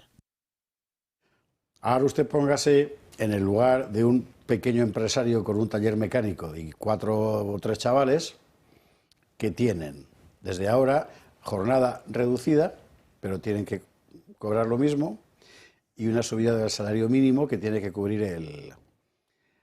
Porque eso no lo paga el Estado, evidentemente, lo paga él. Pues usted me contará lo que va, Hay una cuenta para demostrar la tomadura de pelo esta, que es, hay unos números muy claros. Salario mínimo anual se sube en 700 euros. Pues bien, Hacienda se lleva 560 euros de recaudación adicional, que son los 346 del trabajador, IRPF más cotizaciones, más 213 euros del empresario por las cotizaciones. Es decir, el trabajador se lleva 354 euros. El resto en impuestos. Por cierto, cuando el gobierno dice estamos subiendo el salario mínimo, no es verdad. Está subiendo el salario mínimo el que tiene contratado a ese señor. Exactamente. Porque el que lo va a pagar no es la señora Alegría, que a lo mejor por eso se llama así. Ese que lo tiene contratado. Claro. ¿Ibas a decir, Gabriela? Sí, no, que efectivamente es un impuesto encubierto a las empresas, es una especie de trilerismo que se le hace al trabajador de te lo enseño y luego me lo quito. O sea, es una medida redonda, efectivamente, ya no solo vía impuestos, sino vía retenciones y vía contribuciones a la seguridad social. Claro, tiene tres mecanismos. Ese capítulo también está ahí. Que también es muy relevante. Y sobre todo, hay otro tema que, o sea, la gente que ganaba el salario mínimo hasta ahora, como iba alineado con el mínimo exento, no tenía que hacer declaración. Pues ahora, señor, póngase usted a hacer su declaración de la renta, pues que igual no sabe hacerla y tiene que contratar a un abogado. Y le aseguro que, vamos, que más de 20 euros es la declaración de Hacienda. Es decir, introduce también una carga burocrática y lo peor de todo, a mí lo que más me duele es, oye, esto es pedagogía, ¿no? Les tenemos que enseñar a ustedes... como no sabemos, ¿verdad? No sabéis pagar impuestos, no saben lo que es el IVA, no saben lo que es el IBI, Ya. no saben lo que es la tasa de usuras, pues le vamos a enseñar. Yo creo que la pedagogía va a ser inversa en las urnas. Y encima tiene la desfachatez de decir que es pedagogía para explicar lo que es la justicia fiscal. Cuando ha dicho Habla eso... de justicia fiscal unos tíos que nos están sangrando a impuestos, que tienen a las empresas muertas, al trabajador que no llega a final de mes, Cuando ha dicho cotizaciones eso, y Alegría, Yolanda Díaz empezó a reírse. Y luego le preguntó a una periodista, creo que de La Sexta, por cierto, cada cual lo suyo, que de qué se reía. La otra intentó escabullirse y tal, y al final no ha contestado. O sea, ahí había habido roce importante. Por eso mucha gente piensa que todo esto huele a adelanto electoral, por este tipo de medidas. Porque es verdad que desde el punto de vista económico son insensatas, ¿eh? Vamos a ver, no es insensato reducir la jornada en tal o cual sector. Es insensato reducirla obligatoriamente para todo el mundo. No es insensato subir el salario mínimo. Es insensato subirlo si el resultado es que vas a dificultar la contratación. En fin, lamentablemente, ¿me va a perdonar usted que me ponga así un poco franco veo? Sí. Lamentablemente no tenemos a una buena parte de la población ocupada en grandes industrias, con horarios concretos, extensos, en un trabajo productivo de una gran empresa. No es verdad. La mayor parte, la inmensa mayoría del tejido laboral español, pues son pequeñas y medianas empresas, y además muy pequeñas y cada vez más, y mucho trabajo temporal, porque nos han desmantelado todo lo demás. Y justamente en esos trabajos, en serio te doy la palabra, Miguel, es que me he sublevado. No. Justamente es en esos trabajos donde más daño hace el asunto de la reducción de jornada o del salario mínimo. Al final, ¿qué va a pasar? Pues que mucha gente va a preferir ganar un poquito menos para no gastarse mucho más. Y es lo que hay. En fin, bueno, ya, no digo nada más. A mí la reducción de jornada, por ejemplo, en mi empresa, en mi despacho, pues me va a suponer en torno a las 5.000 horas anuales. Bueno, 5.000 horas anuales, pues es un cúmulo de horas. Quiero decir que resta una capacidad productiva y eso no vendrá el gobierno de Pedro Sánchez a cubrirlo. Eso tendremos que cubrirlo nosotros, o bien con mayor esfuerzo, porque lo de que eso se sustituya o se cubra o se pueda paliar mediante más contratación laboral, tal como están las cosas, no sé, pero a mí me parece que Miguel, claro. La mayor parte de empresas no lo van a hacer. Y luego, por otra parte, esta subida del salario mínimo interprofesional tiene otro efecto de arrastre que mucha gente no repara en ello. Gran cantidad de los subsidios que se le dan a la gente están referidos a la necesidad de que la gente no tenga ingresos que superen 2 veces y media el salario mínimo como unidad de medida, efectivamente. Más bien el IPREM, que es un índice de rentas que se calcula un poco de otra manera, pero que antes, cuando el salario mínimo estaba en 600 euros o 650, pues podía subir un poquito más. ¿Eso qué significa? Pues significa que como el universo mundo de las personas optantes a esos subsidios habrá crecido, porque si tú inyectas más, por simplificar, más importe al salario mínimo interprofesional, ese otro índice al que yo me acabo de referir también aumentará y habrá mucha más gente que quedará por debajo.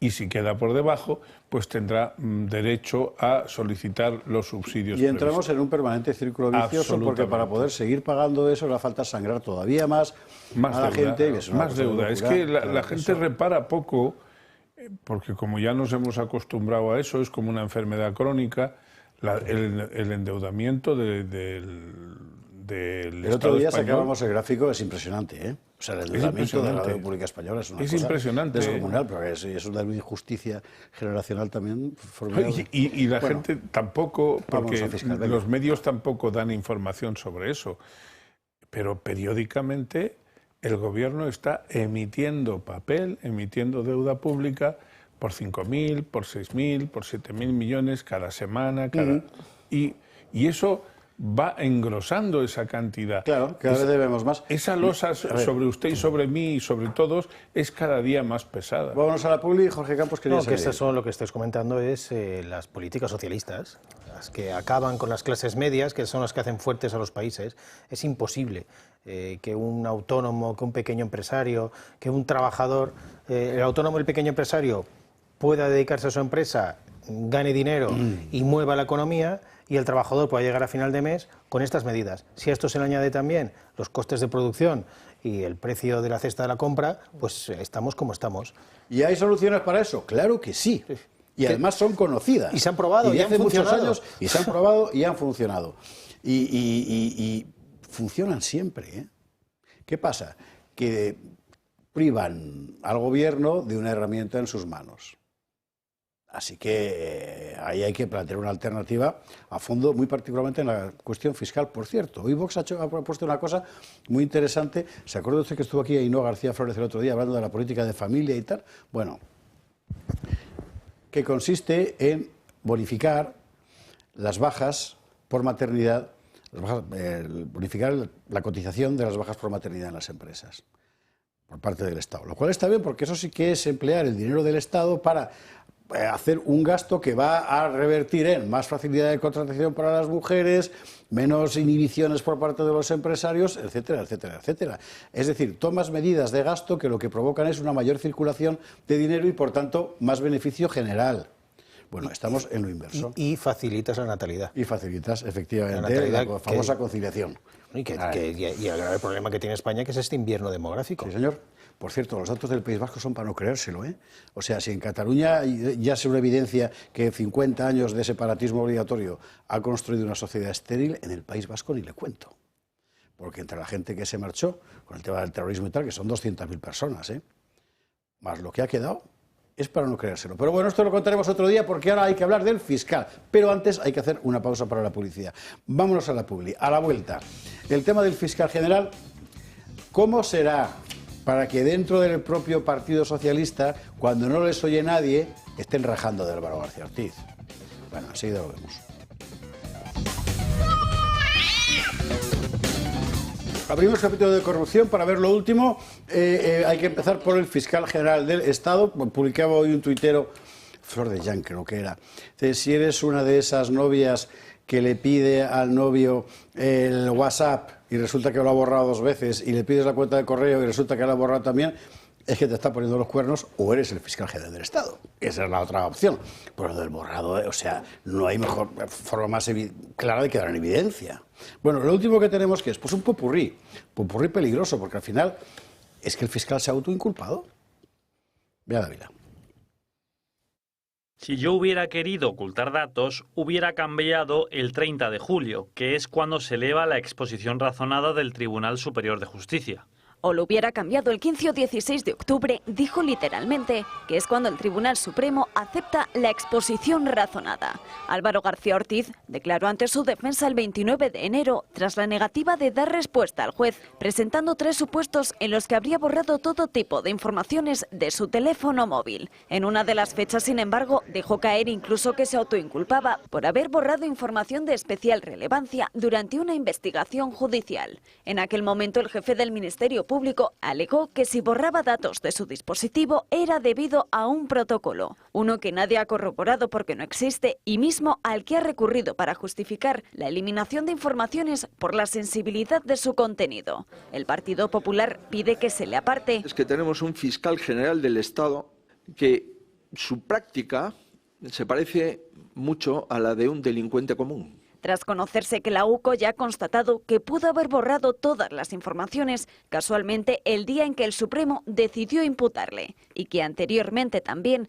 habría realizado el borrado de su cuenta de Gmail. Sobre esto último dicen los agentes de la Guardia Civil que la información aún se puede recuperar, solicitando eso sí a Google con una orden judicial mediante el acceso a los datos de la cuenta del fiscal general. La misma noche en la que se producen las filtraciones es Julián Salto, el fiscal de delitos económicos, quien por orden de otro subordinado envía los correos intercambiados con la defensa de González Amador a Álvaro García Ortiz. Salto estaba entonces en un partido de fútbol del Atleti y desde su actuación un minuto antes de las 10 de la noche se producen, según la UCO, una veintena de llamadas al móvil del jefe del Ministerio Público. En este tiempo destaca una persona que no se encuentra en su círculo y que contacta con él, un periodista de la SER, Miguel Ángel Campos, que ya ha declarado como testigo ante el juez. Apenas 2 horas más tarde publica los emails tras, eso sí, según la UCO, no haber podido hablar con el propio fiscal general del Estado. O sea, aquí huele a azufre, Gabriela, pero la barbaridad, ¿eh? Sí, a ver, los indicios ya son aplastantes, que son pruebas probadas, ¿no? Que el borrado se haga el mismo día que él va a conocer, que se abre la instrucción en su caso, pues es que ya, quiero decir, no hay más, ¿no? La única esperanza que queda es confiar en la profesionalidad de la UCO, que yo creo que está funcionando muy bien. Imaginemos que el jefe de la UCO lo nombrara directamente Sánchez, a ver qué pasaría. ¿De quién depende la UCO? ¿De quién depende de la UCO? Intentado cambiarlo. Lo intentado cambiar, efectivamente. Sí. Entonces, bueno, confiar en la profesionalidad de la UCO, en la independencia judicial y de verdad reiterar lo grave de este caso, que no es un caso de corrupción, es un caso de corrupción, de prevaricación, de ataque contra los pilares fundamentales de la democracia.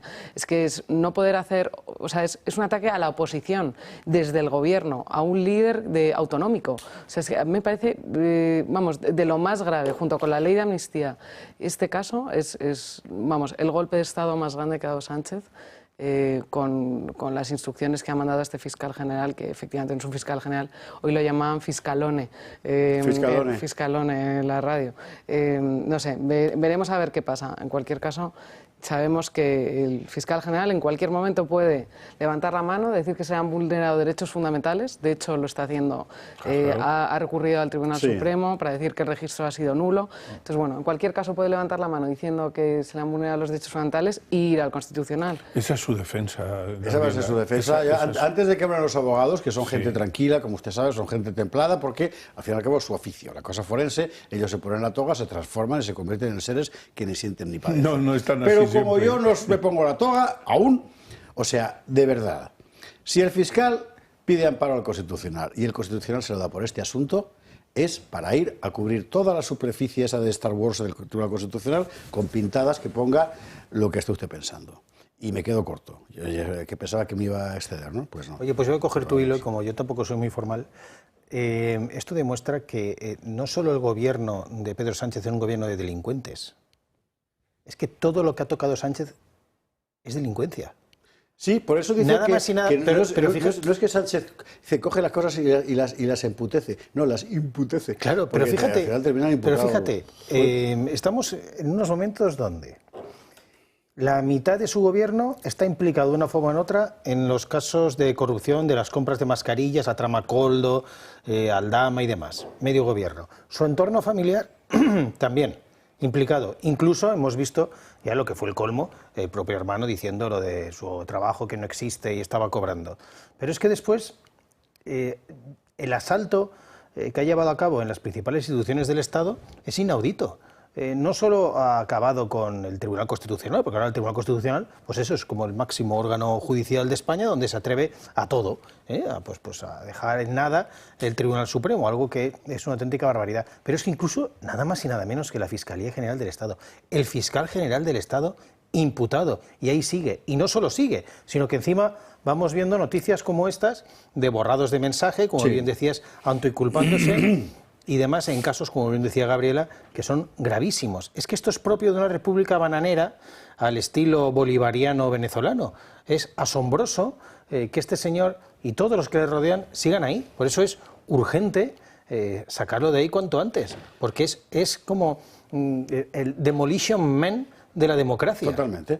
Esto es el fiscal general del Estado. De la presidenta del Congreso hablamos enseguida, antes Miguel Durán, que era el templado de la toga. Sí, ya lo habéis dicho casi todo.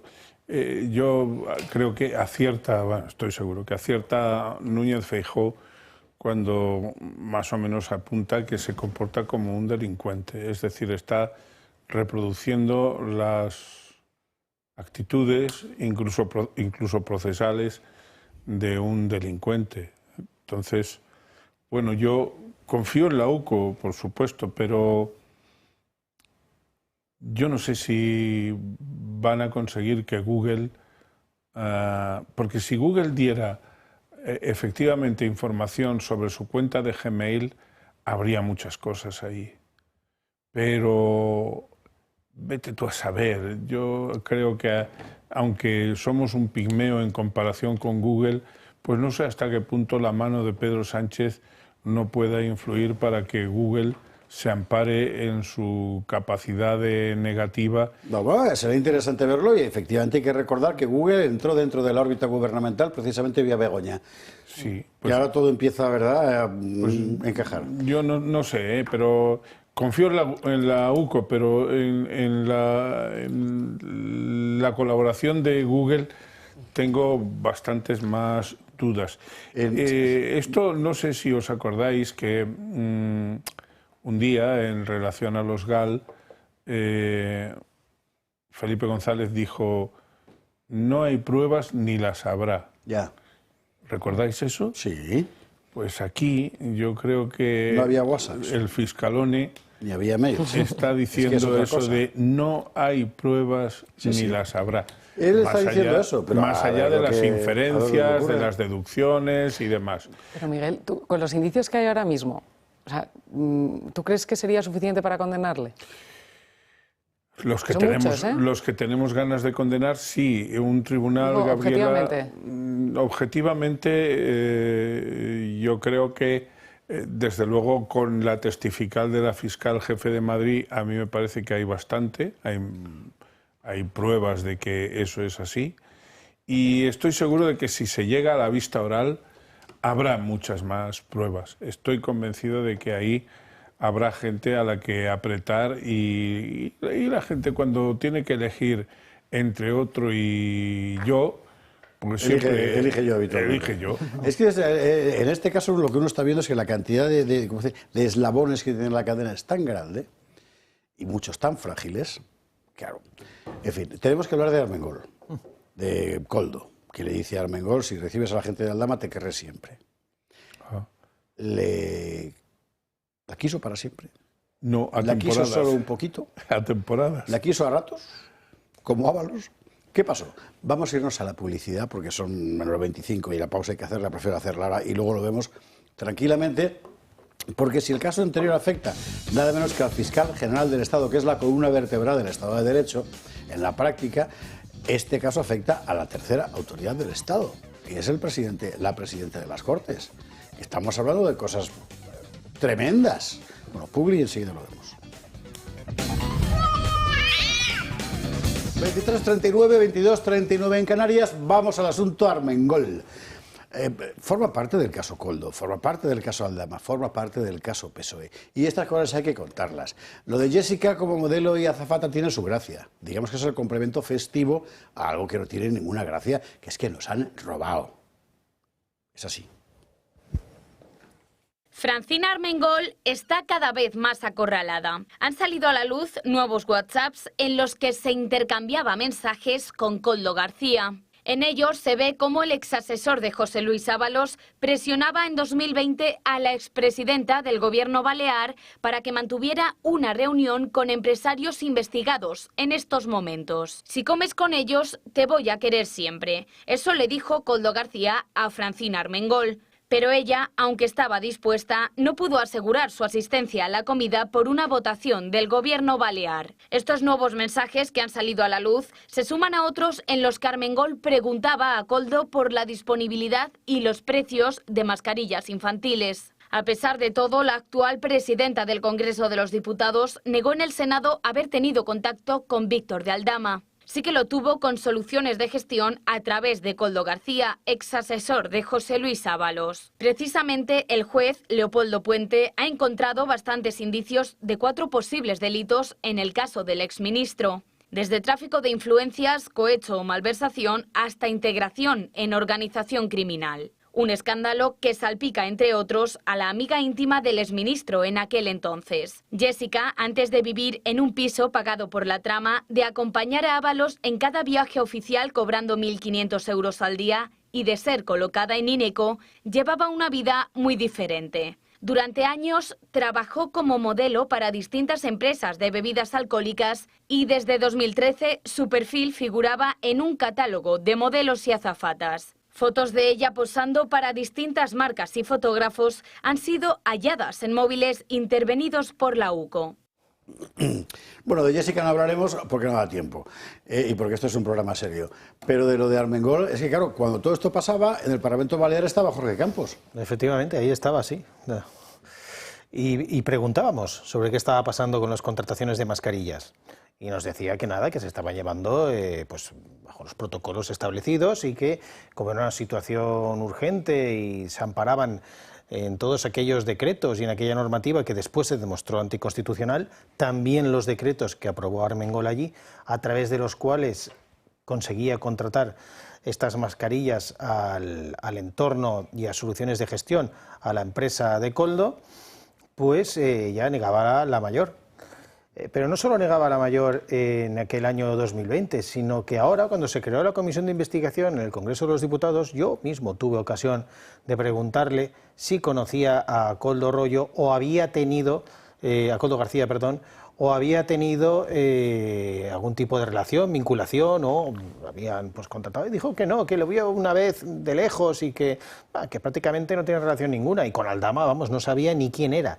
Eso lo dijo en la Comisión de Investigación del Congreso de los Diputados, la presidenta del Congreso de los Diputados, la tercera autoridad del Estado, que hay que decir que ya fue una barbaridad su nombramiento, ya no solo por las barbaridades que estaba haciendo en el año 2020, sino porque quiero recordar que esta señora fue la que ocultaba sistemáticamente todo el espeluznante caso de las niñas tuteladas prostituidas. Ella era la que ocultaba todo aquello. Bueno, pues, y perdió las elecciones. Bueno, pues la premió, cómo no, Pedro Sánchez como tercera autoridad del Estado. Pues en esa comisión de investigación negó que conociera ni a Koldo ni a Aldama.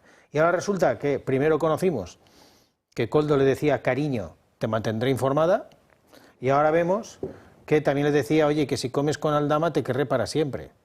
¿Sabes? Es decir, cuando un cargo político el que sea, pero si encima es la presidenta del Congreso, miente abiertamente además en la Cámara, lo que tiene que hacer es dimitir inmediatamente. Estos no entienden ese verbo, Jorge. Claro, no, pero es que volvemos a lo que comentábamos antes.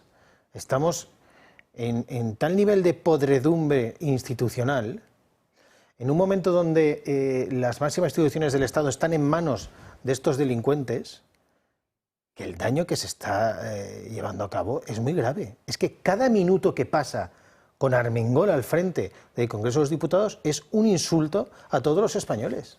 Se están riendo insultándonos en la cara. Yo ya me imagino que...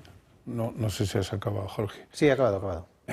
yo ya me imagino que, al igual que nos pasa a nosotros, que desde aquí, desde España, estamos relativamente poco pendientes de las interioridades de los demás países de nuestro entorno, salvo cuando son cosas que adquieren la categoría de noticia porque los medios las airean o porque son de una enorme trascendencia. Me imagino que a la recíproca los franceses que conozcan a Pedro Sánchez serán una minoría, o los italianos, o los alemanes, o los ingleses, o los daneses. Me imagino, porque si esa gente que tiene, entiendo yo, salvo que alguien con más autoridad me corrija, que tiene una democracia más hacendada, más arraigada, si realmente pudieran evaluar nuestros estándares democráticos de la actualidad y compararlos con los suyos, estoy seguro de que podrían hablar con más propiedad de la que hace un tiempo utilizaban a la hora de considerarnos un país prácticamente casi extramuros de la Unión Europea. Porque lo que está sucediendo aquí, es decir, que no se produzca ninguna dimisión, no ya del presidente del gobierno, sino de prácticamente nadie, que no se produzca. ¿Os acordáis al principio, la señora Carmen Montón se llamaba, ¿no? O se llama, ojalá que viva, sí, la ministra de Sanidad, creo que era, y el otro ministro, el ministro de Cultura, cuyo nombre... El pobre hombre, Máxim Huertas. Eso, Máxim Huertas, sí. Bueno, aquellos, claro, dimitieron por chorradas en comparación con lo que estamos hablando aquí, y porque eran los primeros meses de Pedro Sánchez, y Pedro Sánchez tenía que salvar su trasero a toda costa. Pero vuelvo al principio del razonamiento. ¿Realmente alguien que nos viera desde fuera puede pensar que nosotros cumplimos en este país nuestro, que tiene grandes cosas, muchas virtudes, pero que nos ha caído esta calamidad encima en forma de gobierno de Pedro Sánchez, ya no socialista, sino de Pedro Sánchez? Alguien que nos viera desde fuera, ¿cómo nos conceptuaría? Es que, o sea, ya solo lo que relata Jorge, o sea, para mí es un claro indicio también de un delito de falso testimonio. Se lo ha hecho en el seno, ¿no?, del Congreso, sí, sí. De la Comisión de Investigación en el Congreso. O sea, yo creo para futuros gobiernos y para cuando esto se arregle, que se arreglará seguro, José Javier, ¿a que sí? No me cabe la menor duda. Esta es la otra. Sí. Hay una reflexión que es, o sea, cuando hay un indicio claro, y Armengol puede ser imputada, o sea, no imputan a la gente que pasa por la calle, primero es investigado, luego imputado, o puede ser testigo y pasas imputado. Pues si alguien es imputado y está en cabeza de alguna institución, pues el interés del Estado de tener instituciones neutrales está por encima de la presunción de inocencia de un ser particular. Está por encima de la presunción de inocencia, no porque presumas que puede ser culpable, sino porque en una situación así, esa persona con una responsabilidad institucional superlativa es de esperar que empiece a comportarse pensando fundamentalmente en su propia seguridad y en su propia defensa, la que tiene entero derecho, pero no comprometiendo a las instituciones de todos. Lo que pasa es que, esta es la cuestión. ¿Sabes cuál es el resultado del si comes con Aldama te querré siempre, cariño te mantendré informada? ¿Sabes cuál es el resultado? 11 millones de euros en contratos a esta trama. Después de todo esto, 11 millones de euros. Claro. Y eso sin comer. Bueno, igual sí que comía. Lo que pasa es que esta señora, Gabriela, se puede permitir mentir en el Congreso de los Diputados porque está políticamente muy feo.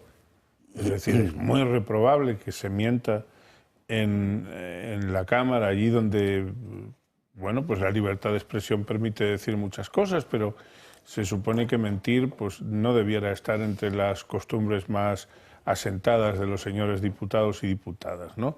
Pero esta señora no completa el tipo porque no lo hace en sede judicial y entonces pues no se la va a poder traer por esa vía, pero si aunque declare bajo juramento en sede de comisión de investigación. Aunque declare bajo juramento. O sea, con el 458 del Código Penal en la mano, esta señora... Pero esto sí que es una cuestión de ética pública. Sí. Pública, Bolaños, he dicho público. Sí, porque también fuera de tu mundo existe lo público, ¿verdad? En las Cortes se ha pedido la dimisión de Francina Armengol. Y hemos presentado querellas. Bien. ¿Quién se ha opuesto a que Armengol se marche? ¿Quién se ha opuesto a que se marche? El marche? PP ha apoyado una moción para que dimita Francina Armengol.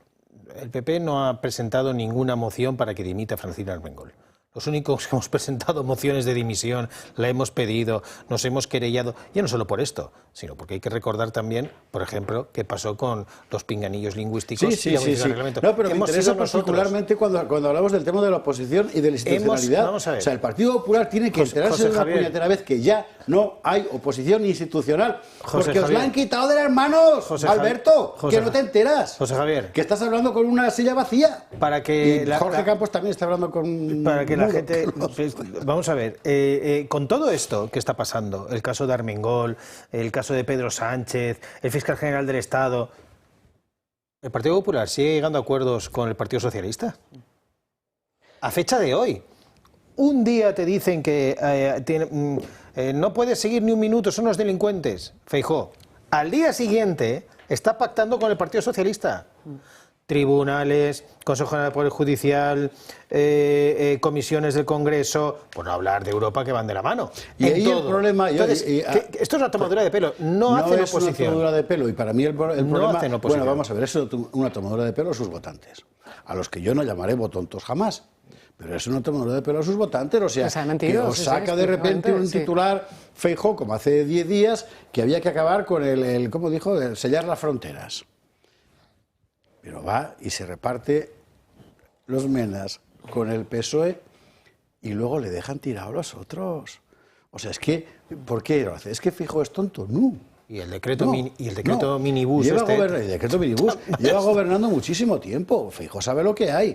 Y Feijóo sabe que fundamentalmente está obligado por pactos, lo que decía Gabriela, que son europeos y que son supranacionales. Entonces, aquí está vendiendo a su parroquia un discurso que es falaz, porque no es enteramente real. Lo enteramente real es que, así en política energética como en política agraria, como en política de inmigración, hace lo que le mandan allá. ¿Y a cambio qué recibe? Pues ese es el problema. Pero yo puedo entender que imagínese usted, al final Abascal y Orbán se salen con la suya y montan un grupo, macrogrupo, donde estén Marine Le Pen, Orbán, Meloni, Vox, los alemanes de Alternativa por Alemania, un grupo enorme en el Parlamento Europeo, y los pactos te obligan.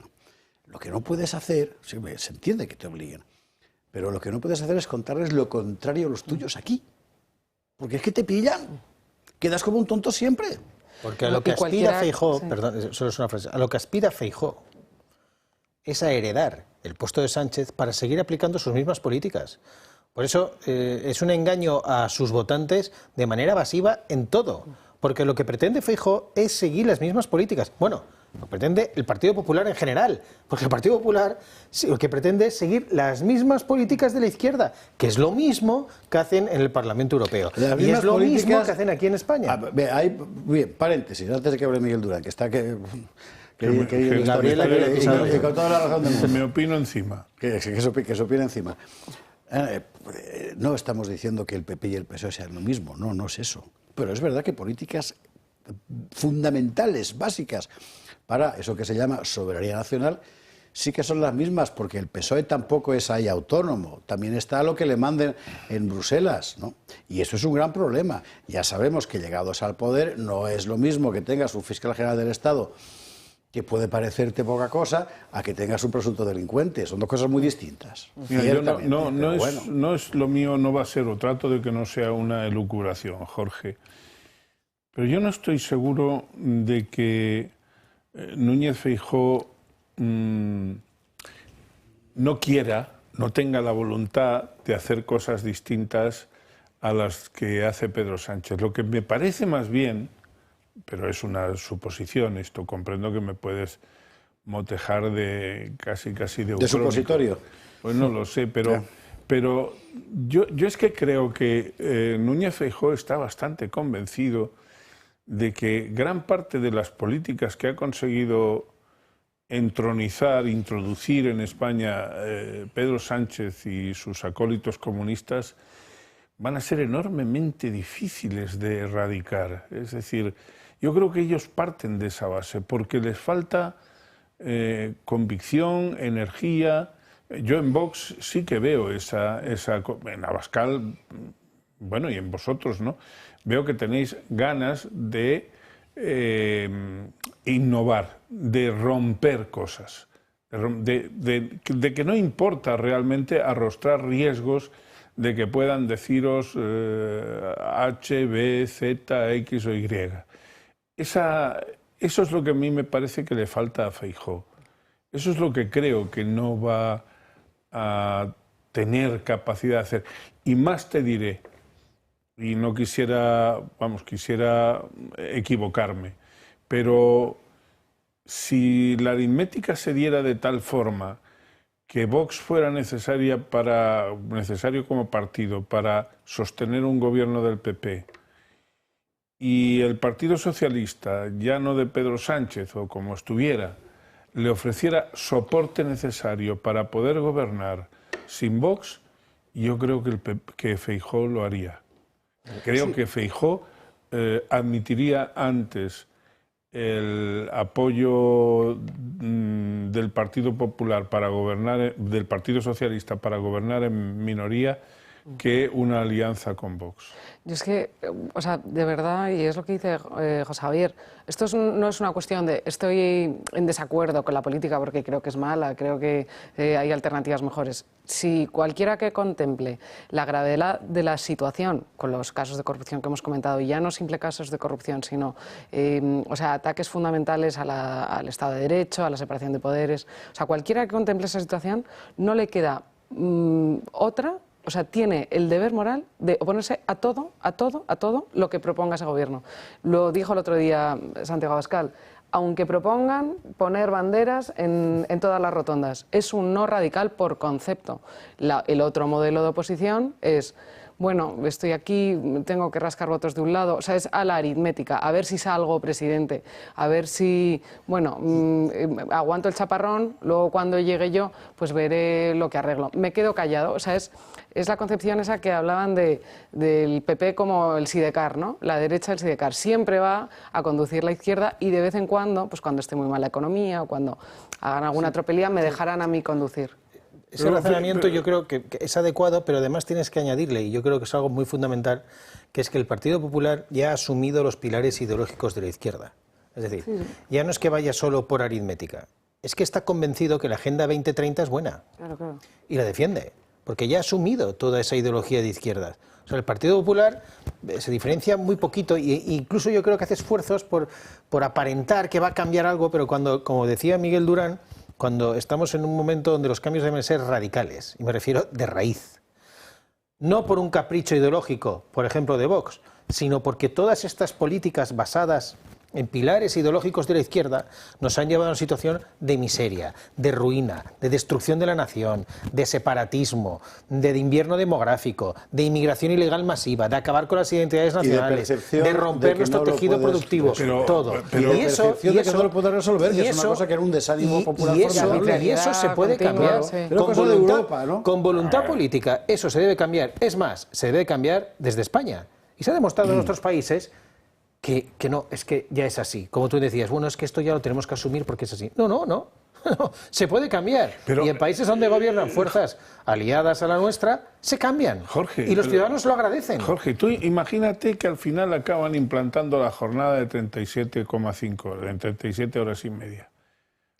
¿Tú crees que realmente, de verdad, con la mano en el corazón o donde proceda, crees que realmente un Núñez Feijóo que llegue al gobierno no lo va a cambiar? Va a decir, mire usted, lo lamentamos mucho, salvo que estuviéramos en un momento de verdadera crisis económica que se necesita. Miguel, ¿cuántas leyes ha derogado el Partido Popular cuando gobernaba? ¿Cuántas leyes socialistas ha derogado? Ni una. Ninguna. ¿Lo de la jornada tiene que pasar por el Congreso? Sí. Hay que ratificarlo. Y lo del salario mínimo también. También, sí. Pues a ver lo que pasa allí, muy particularmente con Junts. Ahora mismo está negociando Junts con el empresariado, tanto Fomento del Treball. No va a dar su brazo a torcer con la jornada, yo creo que no. Y es ahí donde yo creo que está la trampa saducea. Es decir, Carlos Cuerpo o Pedro Sánchez le ha debido decir a Carlos Cuerpo, oye, tú no te preocupes, que al final lo arreglo yo lo arreglo con Puigdemont. Así que estás al final en una respeto y Eso postura. es, la señora y Díaz... nos quedan 35 segundos de programa, Miguel Durán. Puede salir la señora Díaz diciendo que ella quiso hacerlo, pero que no la han dejado. Y ella tiene su culpa es base de electoral. Puigdemont. Señores, Ya hay que está. marcharse ya. ¿Y cómo está España? Mire, mejor que cuando hemos empezado. ¿Sabe usted por qué? Porque todos somos un poco más conscientes y enardecidos, que es de lo que se trata. Y además con la sobrasada de los amigos de Río Grande, ¿cómo era? De Bistro Gourmet de Ahí Alcudia, estamos, de Bistro hechas en Gourmet el de Rancho Alcudia. Grande. En el Rancho Grande, qué barbaridad. Buenísimas. Jorge Campos, Miguel Durán, Gabriela Camuñas. Hasta más, Gracias pues. a los tres y a ustedes por estar ahí. Nosotros mañana, más gato al agua.